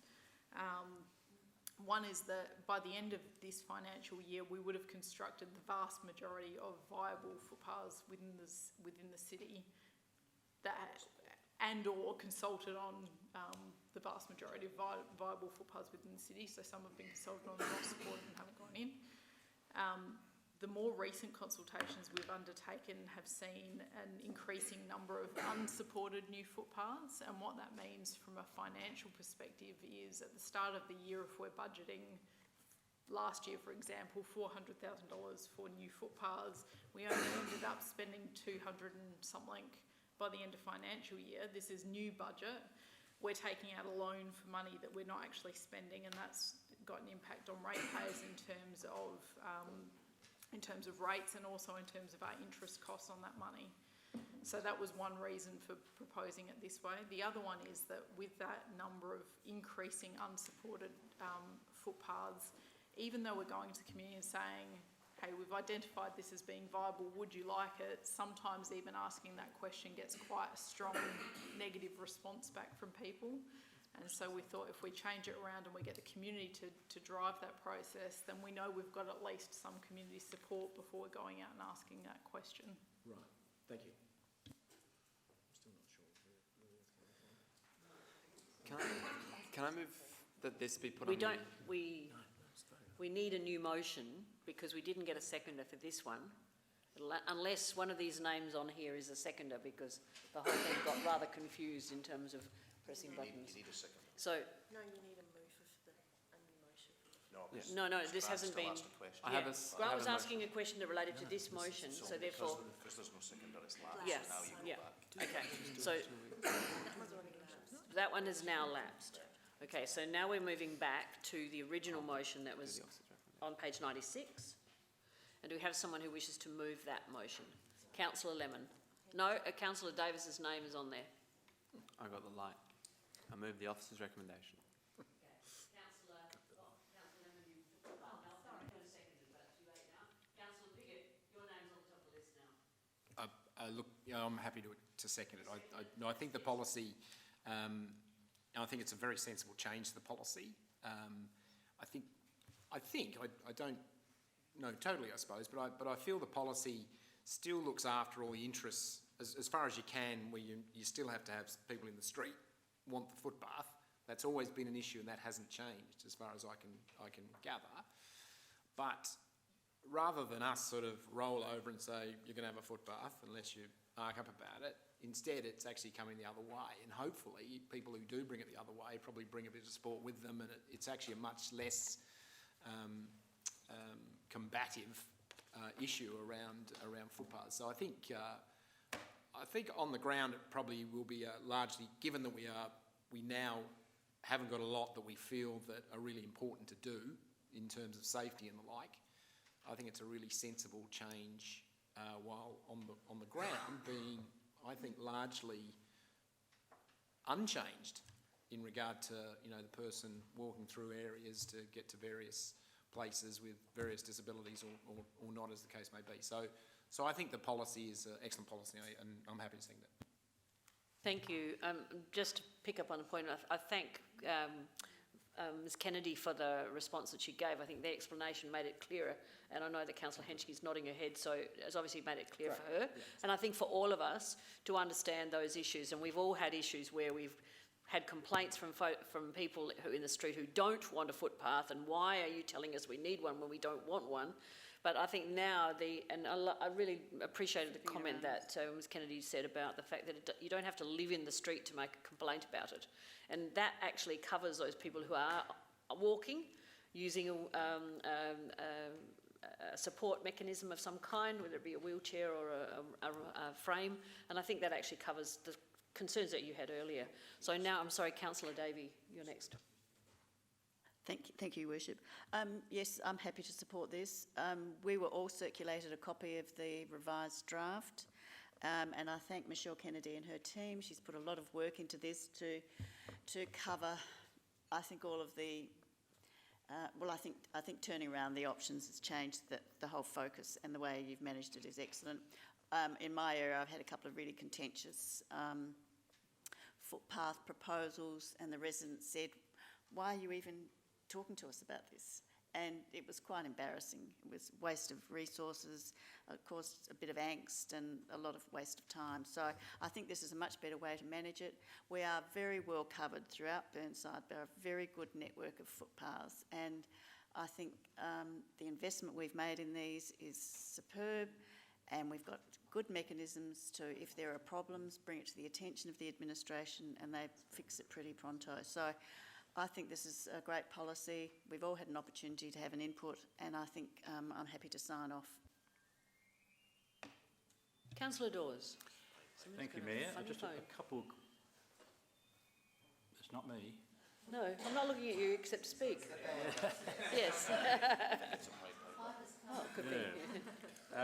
Just a couple of questions for administration, if I may, and mainly to Michelle. This is a new policy. How do you envisage informing residents of the new policy? It is brand new. No? About how if they want a new footpath, they've got to be the driver from that point of view. How do you intend to advertise that? Through the chair, so it's not a new policy, it's a revision to an existing policy. But what we would do is make information available on the website for people around that. But also if we get any questions come through in mail, then we've obviously got the option to tell people about that. And generally speaking, if people do want a new footpath, they will let us know. Okay, excellent. And hopefully they'll actually notify each of the elected members. Yes. And then the elected members will act as a conduit through to... Yes. Or they can come to public question time. My second question is comparisons to other councils as regards their footpath policies. Are we the only one doing it this way? Do we know that? Through the chair, I couldn't comment in terms of how other councils are managing their process for new footpaths. I suspect different councils would be different boats in terms of what provision they've currently got, how extensive their network is, what viable locations they've got left, etc. Right. So it does probably need to be bespoke to the area it's looking at. Which leads me to my last question. We normally review policies every 2 years. If it's not working for whatever reason, and I can't see why it couldn't work, would administration come back to us, say, in a year's time and say, look, we really need to have we thought we had this spot on, but we haven't quite got it spot on? Through the chair, yes, absolutely. An example of that was actually this policy got brought back twice to the last council within the period of about a year, and that was because we were dealing with some issues with the policy 2 revisions ago. And the changes we made at that point in time have made quite a positive impact. Certainly the response we've been getting back since making those changes has been much improved. So yes, like any policy, if it's not working, there's areas to improve or whatever, we would bring it back earlier. Thank you, Michelle. Councillor Cornish. Thank you, Mayor Monceau. Yes, I too would like to commend the administration on a great revision of this policy, one that I've been working with very closely, I think, for the last 8 years. I remember first removing when we only had one side of the street 8 years ago. That was in the policy, and we removed that to allow for a footpath on either side of the street. I know, we're rebels here in the city of Burnside. But certainly I'd like to commend you on taking on board commentary about over-consulting communities. I know I've certainly received grief from residents of the city of Burnside that have been consulted 3 times on a footpath that they never wanted.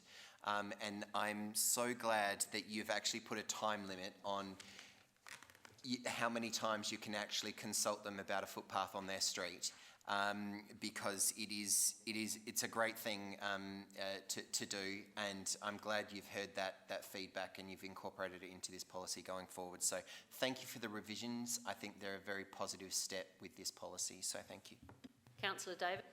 I just had a question. It's about finance. So in my view, because we're reaching that point where people are saying we don't want a footpath, if there are less and less people requesting them, which I think will be the case of this, and it seems like they don't want them, so there'll be less new footpaths. That funding, which is currently allocated to the construction of new footpaths, will that go into upgrading existing, or will it come back into our bucket for spending? Through the chair. So the budget for this current year has obviously already been set. Yeah. So we're consulting with on a number of viable new footpaths already under the existing policy, which we'll continue to do.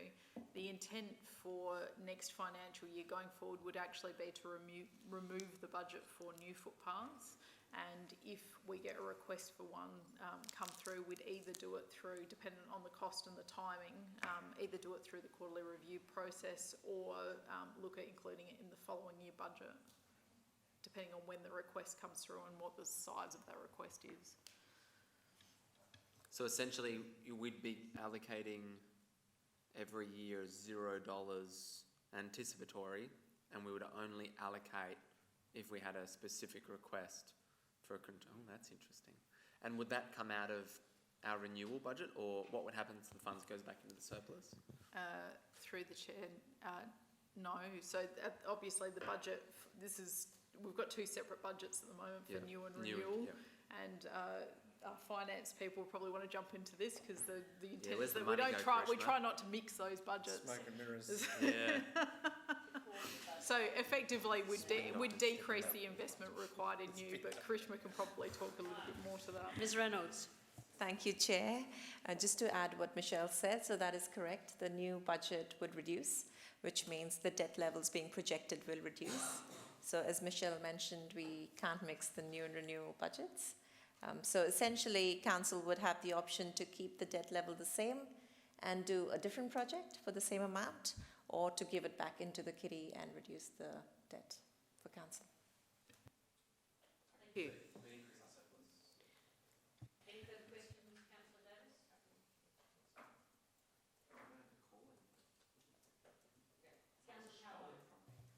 Thank you, Worship. Just to provide a little bit of balance here, I thought I'd provide a different perspective, which is not the first time or the last time.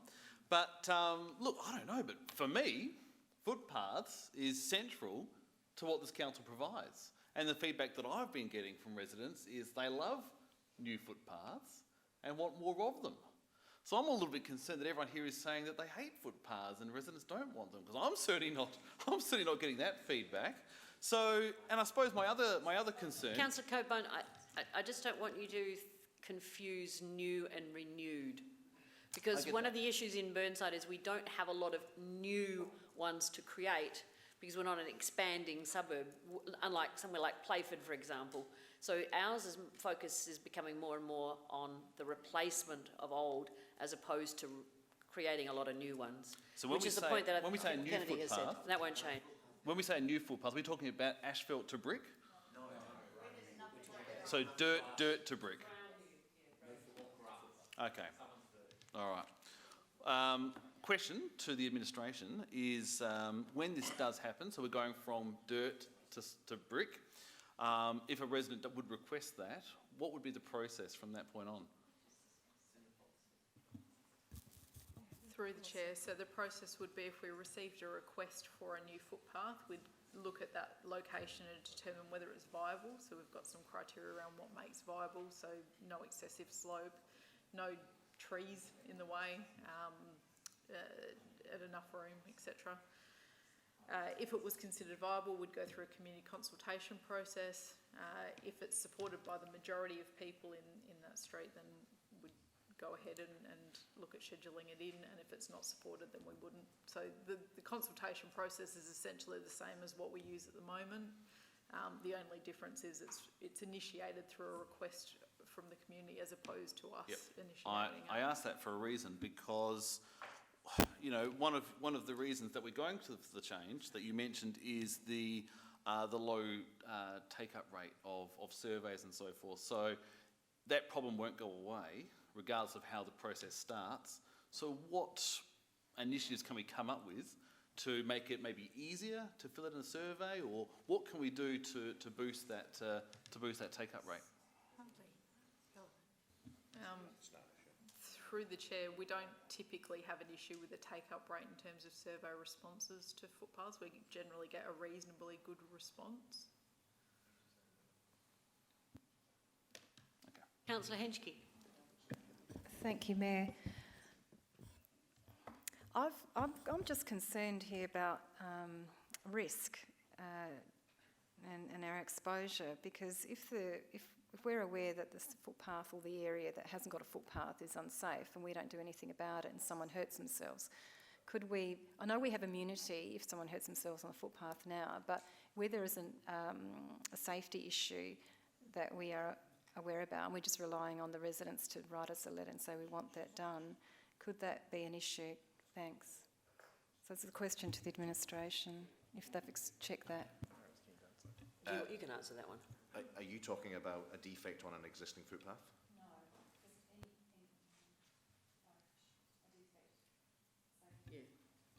That won't change. We'll fix those defects on footpaths. This is about new locations for footpaths.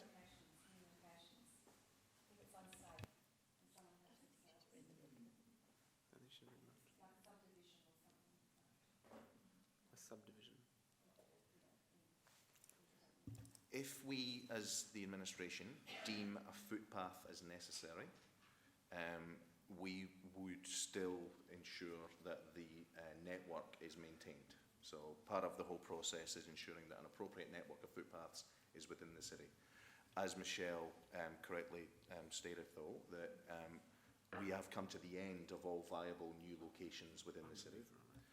So we have not identified any new ones. If there is a subdivision, that would be a different process completely, and they would require footpaths. Councillor Davis. Can I sum up? Can I sum up? We'll be here till midnight. Yes. Great. So my understanding is that the City of Burnside Council went through and ranked all the footpaths, and they determined which ones were in most dire need. We went through a process over a number of years since implementing footpaths to prioritise ones that, you know, we, like essentially where there was no footpath, we put it on one side, things like that. In recent times, it's my understanding that there's been more and more pushback against new footpaths where people have said, no, we actually don't want one there for a number of reasons. So I agree with the officer's recommendation to now that we're starting to see more and more pushback against what we would continue to prioritise, you know, it might be putting a footpath on the other side of the road into a one where residents request footpaths as being a good initiative, because it means that we're spending less cost in terms of going out and trying to negotiate with residents when they don't necessarily want one. Now, the good thing is with this proposed, with the new policy, is that it's self-identifying. So that if you live on a street and you are personally very unhappy with the current situation, you know, the administration doesn't always know this, and so it might have been prioritised for a number of years down the track. But now that resident can come and say, I'm unhappy with my street, can you look at this? And then the administration will go out. So it's essentially we've been incredibly proactive over the time. Our renewal budget continues on, and we'll continue to renew our footpaths, but essentially the City of Burnside is now taking the approach to not be active in it, but rather listen to the community when they want it, and I think everyone will be better off as a whole now that we've reached that point. So I think we've actually reached a milestone in terms of our footpath and infrastructure development, and now we're transitioning into a different phase. So I commend the motion to you, and I'm very glad that we're at this point, because I think everybody wants to get to this point eventually. Those in favour? Those against? Motion is carried. Can I move for a break? 10-minute break. I'm glad. I was actually going to suggest that now would be the time to have a break, but if people didn't want a break, I was happy to move on. But if you're moving, thank you very much. Moved and seconded, Councillor Davis. So we will have a break. Those in favour of a break? 10-minute break. 10-minute break, so we start back at 9:20. Thank you.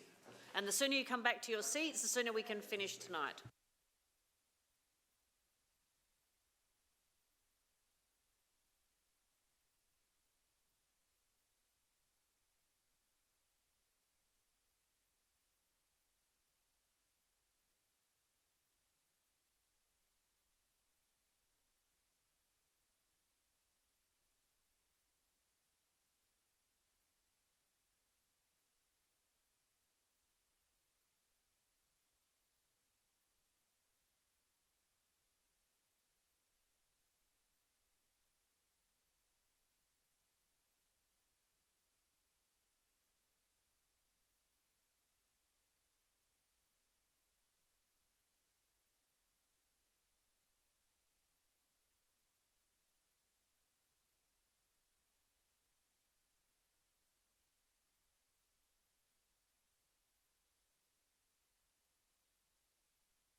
Right, resuming. We're starting with 12.7, the Civic Centre site, proposed community engagement, page 125, but we don't have, not quite, almost got Councillor Davey there.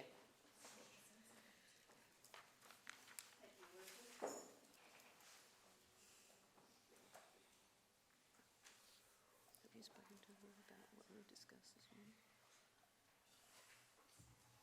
Yes, yes. And she got the message. Good. Yes, yes.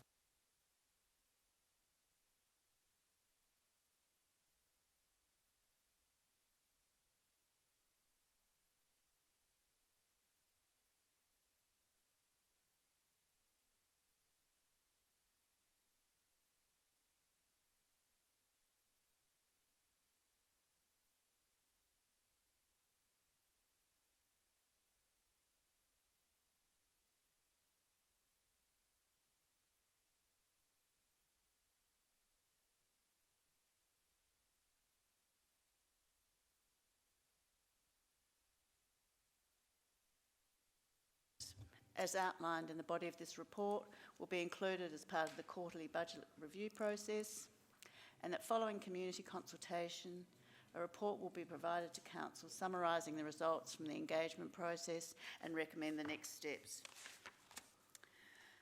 So I thank the staff for this plan.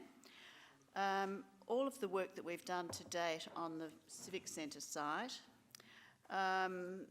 has covered how we can potentially use the site and how we need to consider potential use of the site. So we've looked at, as we've outlined in the report at paragraph 16, how we consider the conservation and heritage assets and features.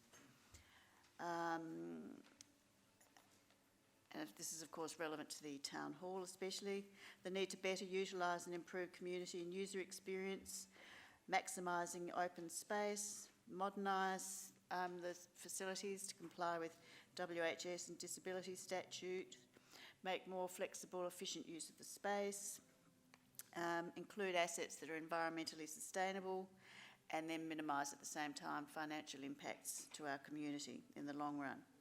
So this is all a big ask, it's a very important asset. So the community consultation process is very important. The May 2019 community survey identifies aged care facilities as supported without identifying what this could mean.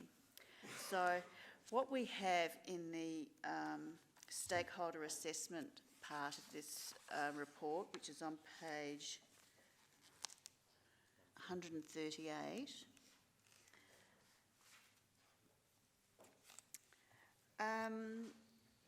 we have no reference in this to under the major stakeholders to mature age residents. So what this does is outlines stakeholder mapping as to who we'll target as key stakeholders and to engage with as part of this community process. So my concern is that there's no actual identifier for mature age stakeholders or for the disabled representation, while there's one for families and young people.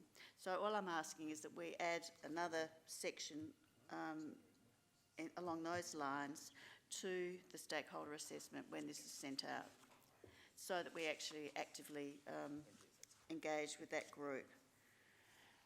And we should probably include clubs, this is a suggestion, such as COTA, the Council of the Ageing, National Seniors Australia, perhaps local service clubs, the RSL, and Healthy Ageing in the South Australian Department of Health for their input. So that's the only point I make about this. A lot of work's gone into it, and I thank the staff for their work. When we do get around to it, I don't think the whole process is urgent. I don't know what other people think in terms of, and what the staff think in terms of the urgency of this consultation. I think we've got a lot on our plate at the moment, so if it's not urgent, that's not an extreme worry to me. there's a bit of a concern that there's no budget provision for this engagement, but I'm sure we can find some money for it in terms of our quarterly adjustments and those processes. But if we do have an engagement process, we need to give equal weight to our aged community and provision of facilities for them as well as for the disabled. Thanks very much. Councillor Davey, thank you for the addition to the motion, but just to make it clearer, discussing it with the acting CEO. Sure. Instead of the word sections, following sections, the following targeted groups. Yes, I'm happy with that. With the following targeted groups within the stakeholder listing. Thank you. It makes it clearer for the administration to know exactly what you are meaning. I must admit, both Barry and I looked at it and we couldn't quite understand, and then when we saw it in this makes it really clear. Are you happy with those slight changes? Thank you for that input. Following targeted groups within the stakeholder listing. Okay. So that's the stakeholder listing on page 138. Yep. Thank you. So, Councillor Piggott, you're wishing to second this? Yes, I am happy to second that. I've got nothing further to add particularly, although I do have a question, if I may. The fact there is no budget put to this, given that we're only sort of 6 weeks into the financial year, what was the reason we didn't have this in the budget?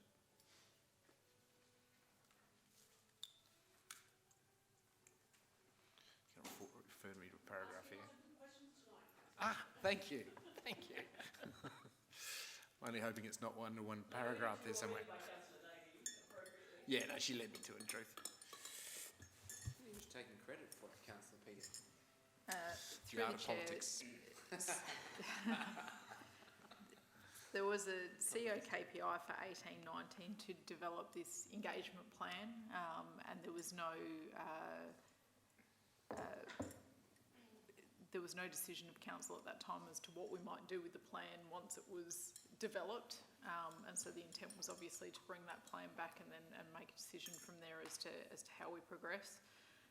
The recommendation at this stage is that there is benefit in doing a quarterly review to allow the consultation to be done this year, because it would allow us to then feed in anything that comes of that consultation into next year's business plan and budget. That's obviously a decision of council. If council decided not to do that, you could look at doing the engagement next year, and then obviously any activities falling out of that engagement would probably be the year after. Our recommendation has been to do it here, but that's at the discretion of council as to whether you choose to do that or not. So can I just clarify that? What we're doing tonight is setting it off so that you will need to come back and say you've spent this money to do what we asked you to do. Yeah. So we are. I mean, I'm a big fan of getting stuff researched this time of year, so that you can actually make a good decision during the budget. So I'm absolutely for that. I was just, just curious as to why we didn't put it in the main mix. Thanks. I'm happy to second that. Councillor Turnbull. Oh, thank you, Mayor. I've got two issues with this one. One is that we seem to have a lot of projects going on that are uncompleted or about to start. There's the McGill Precinct, the southwest corner of Kensington Gardens Reserve, Coningham Street, the Wheel Park, Regal Theatre, Brownhill Creek project, etc., etc. This just seems to me like another one that's going on that maybe we could delay it for 12 months. I reckon the Civic Centre public toilets will last another year, perhaps. But to me, it's too many. That's my first one. My second issue is 45,000 is too expensive for promotion. I've answered my own question about a city-wide mail out, 25,000, too much.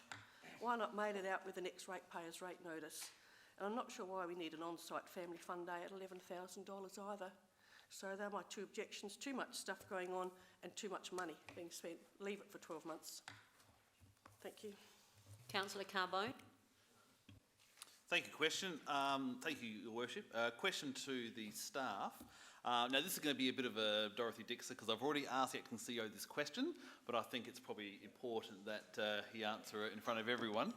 But as I've already asked, we've got staff on site who live and breathe this all day, every day. They are in touch with the community groups. They are in touch with our customers. what is this survey going to tell us that the staff really don't know already? Surely they know where the market is heading, they know where the demand is, they know where the gaps are, they know what's popular, they know what's not popular. Surely they have a fairly good idea as to where we should be heading anyway. So the question is, after spending $45,000, couldn't we just simply ask the staff?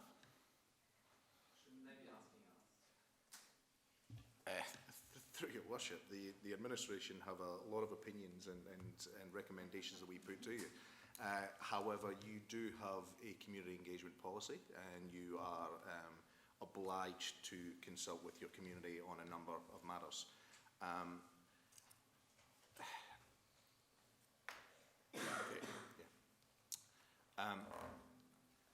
While and the response I gave to you earlier on, while our community services team, for example, are very aware of what is appropriate within community programmes and within the library, and they tailor programmes accordingly, what we were asked to do through the CEO KPIs to develop an innovative community engagement strategy to find out what your community want from this entire site, not necessarily just from the library or the community centre. What we've done is we've provided what we believe an innovative community engagement project or options that council can choose to take on or do something different. Can I ask a follow-up question, Your Worship? We've done obviously the May 2019 survey. We do our annual community survey as well. Just conscious of the fact that this is $45,000, which is not, a small amount of money. Could we look at other ways to get the same response in a more cost-effective manner, i.e. can we simply include it in the annual community survey? There's lots of options that you could do to get a smaller investment, whether you get the same response, I can't say. Can I just add, with the additional provisions that Councillor Davey has included in this motion, disability and mature age would not be covered in the 800 community survey cross-range. Well, it would narrow down the options, I think, in that 800, and so that we wouldn't have that specific additional information we need to know about from elderly people and people who have got a disability. So I think that is probably a reason why that would not be a significant enough opportunity for people to respond, apart from those who are initially targeted. Councillor. Thank you, Mayor. Just a couple of questions and observations. In paragraph 24, it mentions that 9% surveyed were keen to see additional facilities in the Civic Centre. I think the purpose of this survey is to just drill down a bit more as to what people are really seeking. Councillor David mentioned, is it urgent? She's asked that question herself. I don't believe it is. What concerns me the most, and I think Councillor Piggott did raise it, this is the third meeting in the new financial year. We're spending money which wasn't budgeted for. We're in a tight financial environment. We had a very, very long discussion on rates recently, and here we are thinking of spending some more money in quarterly review, perhaps. Now, to me, there are so many imponderables this financial year. I don't want to mention them. There are others, and I believe we should stick to our budget. And I don't believe it's urgent. I do query the $45,000 consultation fee that's been produced, and I'm with Councillor Carbone on that. I think we can perhaps do it more efficiently. So I am seeking a delay on this process. I am supportive of Councillor Davies' motion in principle, but not for this financial year. Councillor Lemon. Thank you. I'm going to respond to some of the things that have been said. I thank you all for your comments. The reason that we're actually talking about the Civic Centre, and we're talking about it now, is that during the last term of council, I think maybe even the term before that, we discussed at length that this site is probably the single most expensive piece of land that Burnside Council owns. And one of the things we were discussing at that time, over a period of time, was that councils across the state, across the country probably, need to look at other ways of raising funds beyond just rates. Given that this is the single most expensive piece of land per square metre that council owns, and largely is car park out there, so everybody that's parked out there in the car park and everybody that parks there on a regular basis is probably taking up a car park worth maybe $5,000 to $10,000 in terms of the square meterage that it's got. When we discussed this all those years ago, we decided, which is why this has come to us now, because it was supposed to come to us 18-19, we decided that we were going to go to our community and ask them what they would like on this site, because this site, as a majority car park, is underutilised. Now, we're not rushing to a multi-million-dollar new project. We're asking people what they're prepared to have here or not have here in terms of how this council can maximise its rather large asset on this site, as well as having a really great community space. Instead of asphalt with white lines on it, I saw a plan where there were buildings along these two roads and parks and fountains in the middle of it for use of the community. And that's why we don't ask the staff about what we should do, because a lot of the staff actually don't live here. They work here, but they don't live here. They aren't ratepayers here. They're not the people that are necessarily going to come here and use any facility that we open. The other reason we're doing this community engagement for $45,000, and this is something you talk about a lot in this chamber, and I'm stunned that you're actually suddenly pulling the purse strings together saying this isn't important. We do community engagement because we want to be open. We've all said that. Every single one of you has said this on your electioneering material. You want to be open, you want to be transparent, and you want to be inclusive. This is what community engagement does. It says to the people of Burnside, you're the people that actually own this place. It isn't us that owns it, you own this. It's a really major asset. What would you like us to do with it? If you want us to keep it as a car park till the end of time, that's fine too. But we actually need to ask them, which is why this has come to us. There was a council resolution that said this had to come to us between 2018 and 19 to go out for a community consultation. The reason we're doing the consultation, and the consultation isn't a huge project, is because we started talking about Conyngham Street redevelopment in 2010, and we did more consultations than you can shake a stick at, and we haven't even finished building it, and it might be finished in 2020. So you start your community consultation, and 10 years later, if you're really lucky, some person whose name you don't know now will be cutting that ribbon. That's why we're doing this now. Councillor Cordish. Thank you, Follow that Mayor one. Monso. Yeah, it's going to be hard to actually follow that. I will be supporting the motion as it stands. Yeah, the Conyngham Street example is the perfect one where you've just got to continually push the project along and down the line.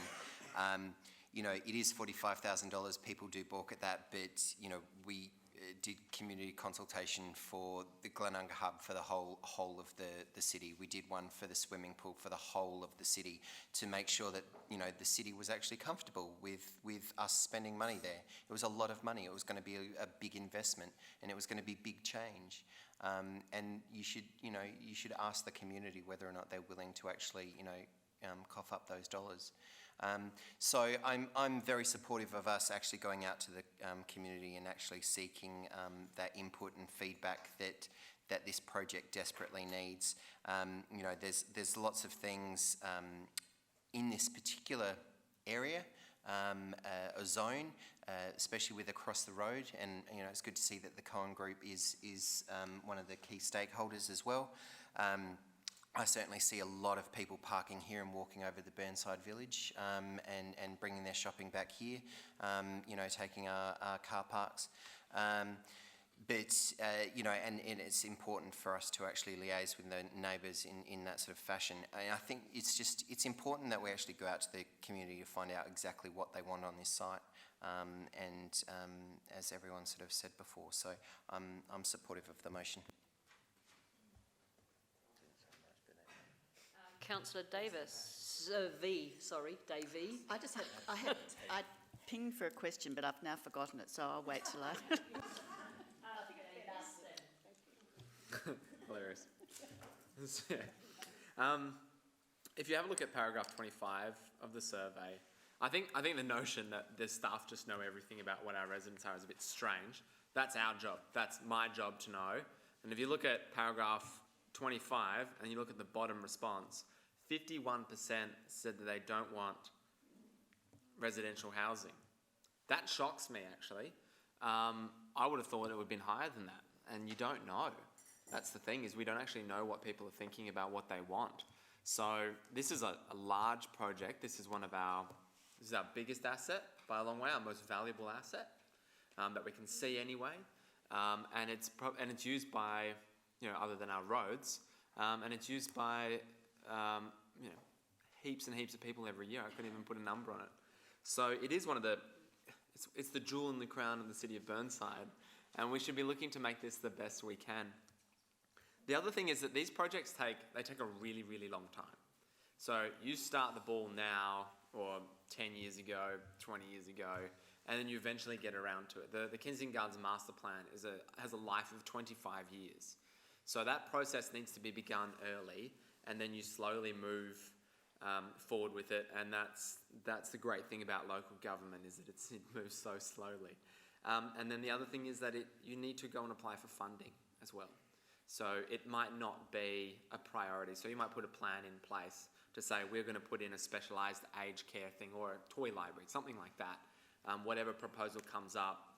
And then the state government or the federal government, suddenly this becomes a priority, and what they're looking for is ready-to-go projects so they can make an announcement. Who knows, there might be a double dissolution and there might be a lot of money come our way, but you need to be ready with these processes. So spending, I know there's no rush, but there's also, we should, in the military they said, hurry up and wait. So get there as fast as you can, ready to go, and before you spend all your money, then sit on it and have a proper plan. So I say that we should hurry up and wait, and that we should go out to consultation now, figure out what we're going to do, and then sit on it if we want to do that, or continue forward in a measured plan. But I see no reason not to support this and continue forward with it. Councillor Henschke. Thank you, Mayor. Question for the administration, please.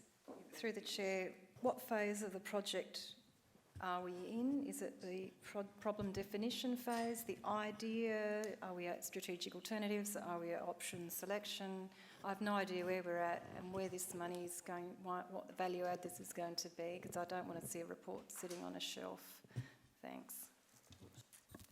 Through the chair, this is right at the start of the project at this stage. So we really intentionally didn't want to jump the gun to any solutions or outcomes before we'd actually gone and got that input from the community to help shape what those solutions should be. So it's right at the start of the project at this point.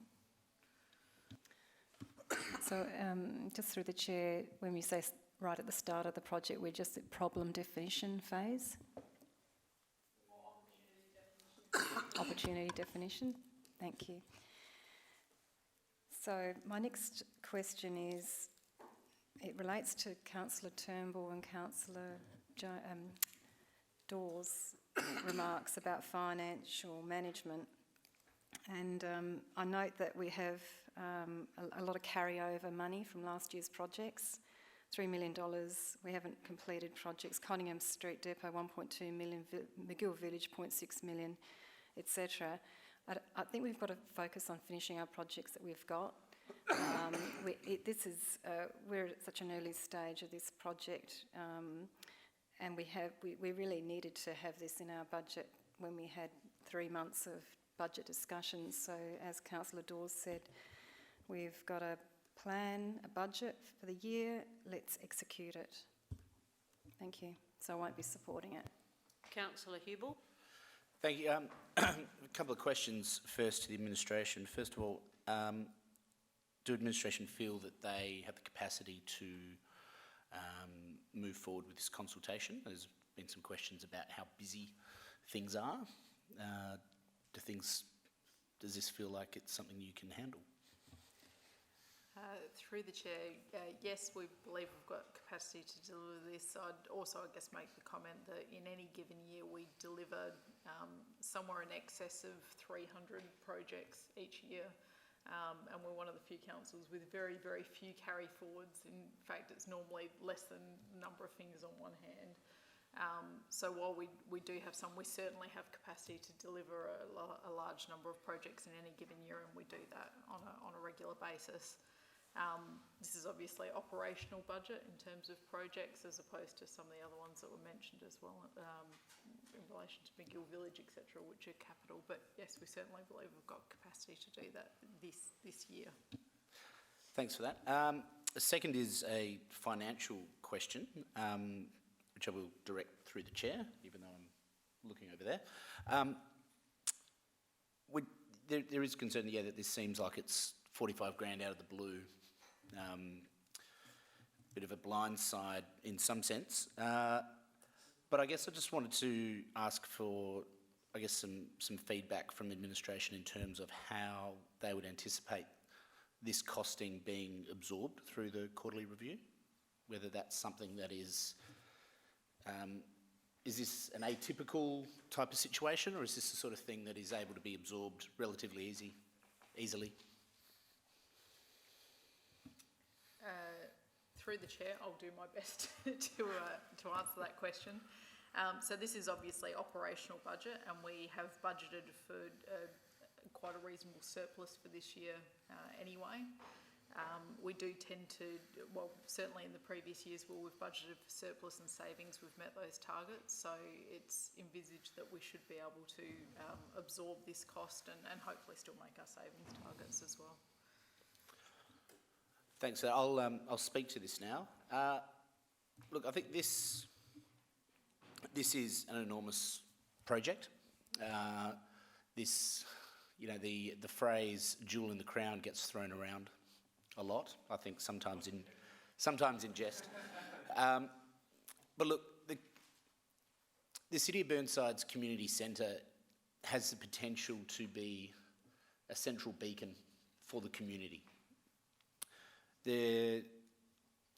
Another thing that gets thrown around is core business of councils, and there is commentary about stick to your rates, roads and rubbish. But we know that councils have a much bigger role to play in shaping the community, providing leadership. Our own strategic plan speaks to taking action and leadership. So I think having a place where people can come together, flock to, there is a potential for this to be something very, very special. And I don't think this is a typical consultation as you would see in terms of, do we want this footpath, for example? This really is, how do you want your council to be serving you into the future? So 45,000 is a lot, but you look at the breakdown.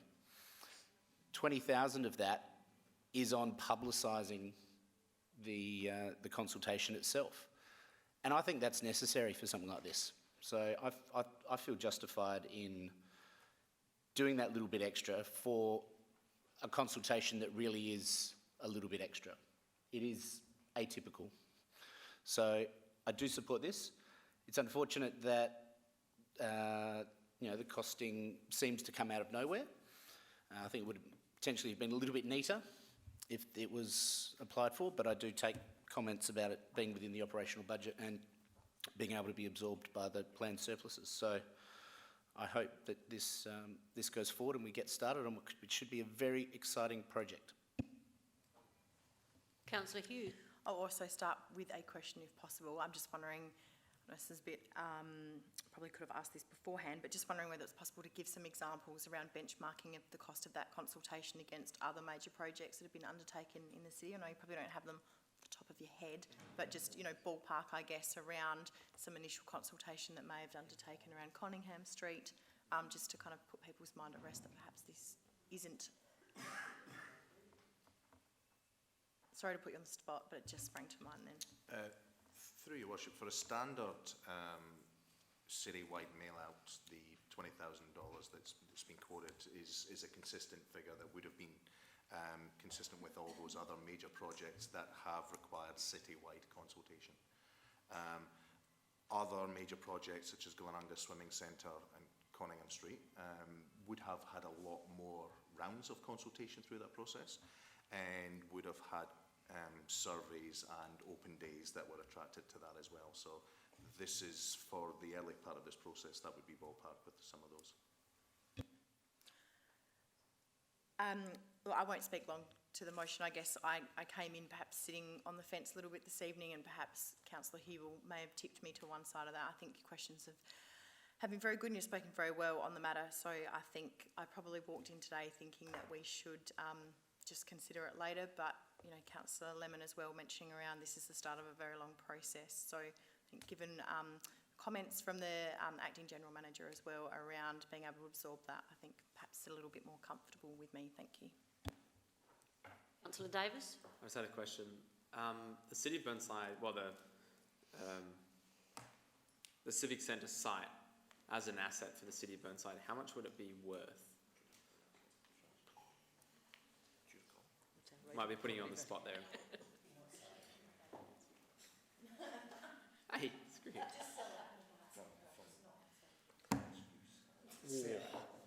Them to be fighting words, Sarah. Is it that necessary? Is that right? I understand you won't have an exact figure, but through your worship, it's actually a difficult question to answer because there's different definitions of valuation. Yep.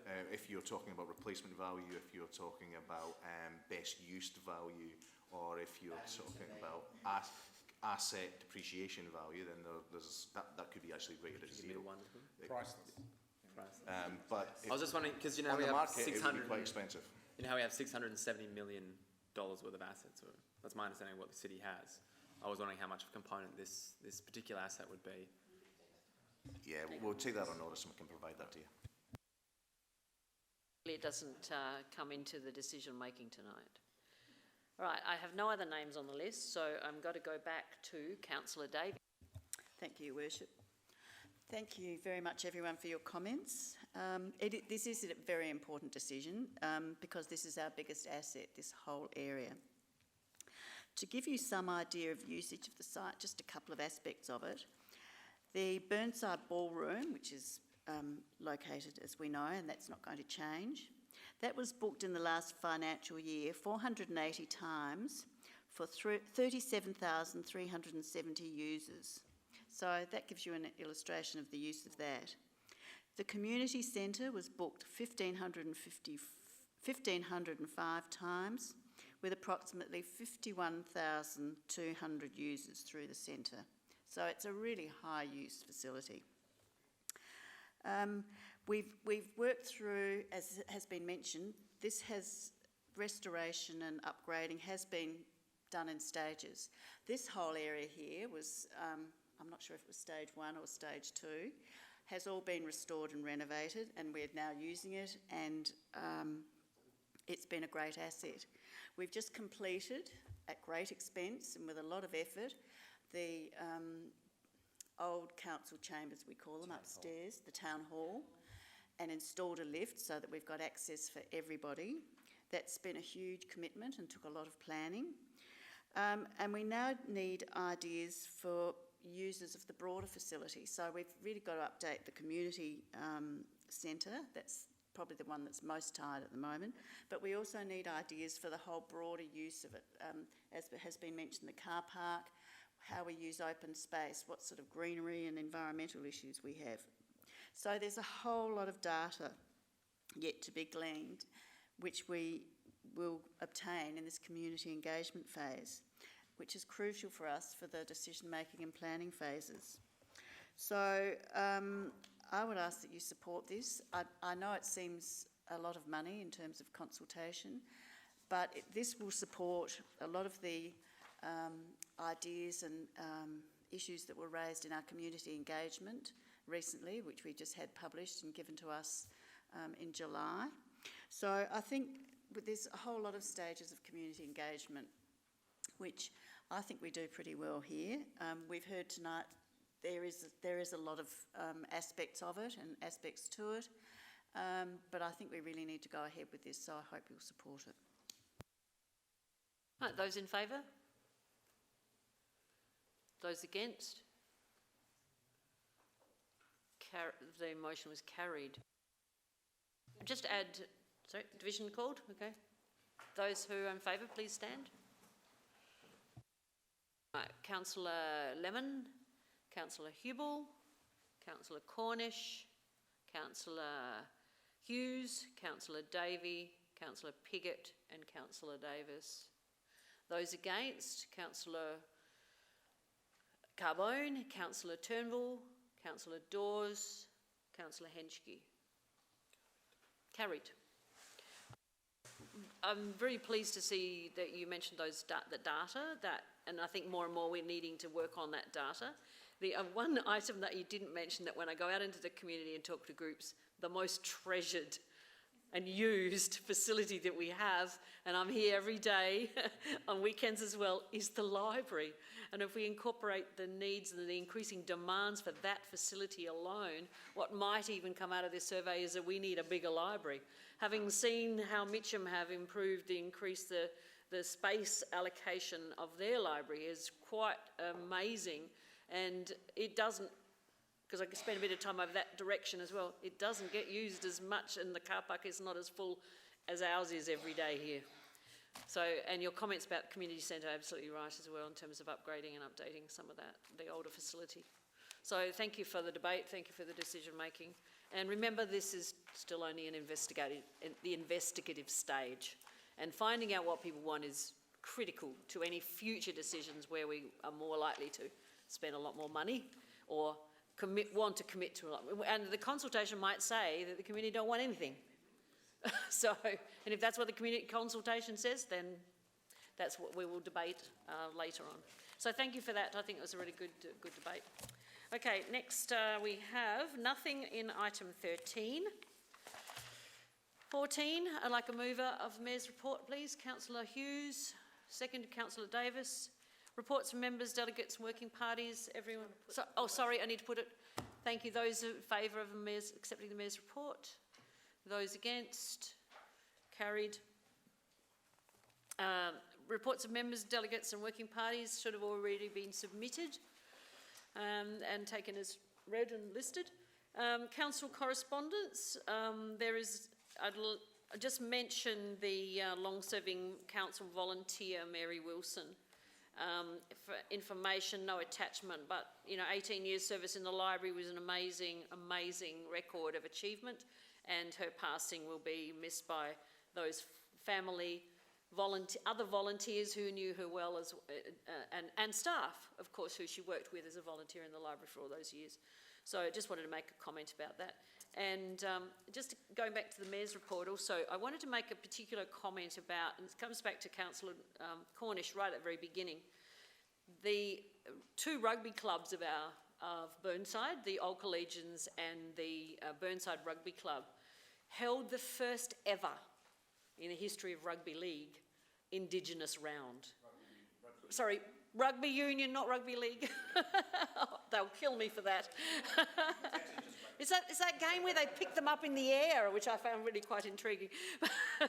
But I really want to commend them. Apart from wearing the uniforms that we had supplied them with the funding to support their Indigenous uniforms on the day that looked outstanding, they had a welcome to country from an Indigenous leader from across town, because the local person wasn't available because they'd gone to Canberra for the collecting of the bones that were brought back and buried at Holdfast Bay. So I know this may be a little long-winded, but I think it's really important that we recognise some of these things that clubs do initially for the very first time, and that needs to be really recognised, because that's rugby taking on board something that they've never done before, and it was our Burnside clubs, Old Collegians initiated, Burnside supported, and I think it's really commendable that they have taken that direction and recognised that particular event. So correspondence, a motion a mover for accepting the correspondence, please. Councillor Dawes, seconded by Councillor Cornish. All those in favour? Carried, thank you. Other business? Silence? No confidential items? Then I'll close the meeting at 10:00. My watch says something. 10:01. Thank you for your attendance and for good debate.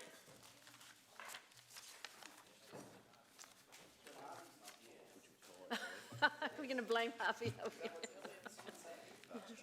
that okay?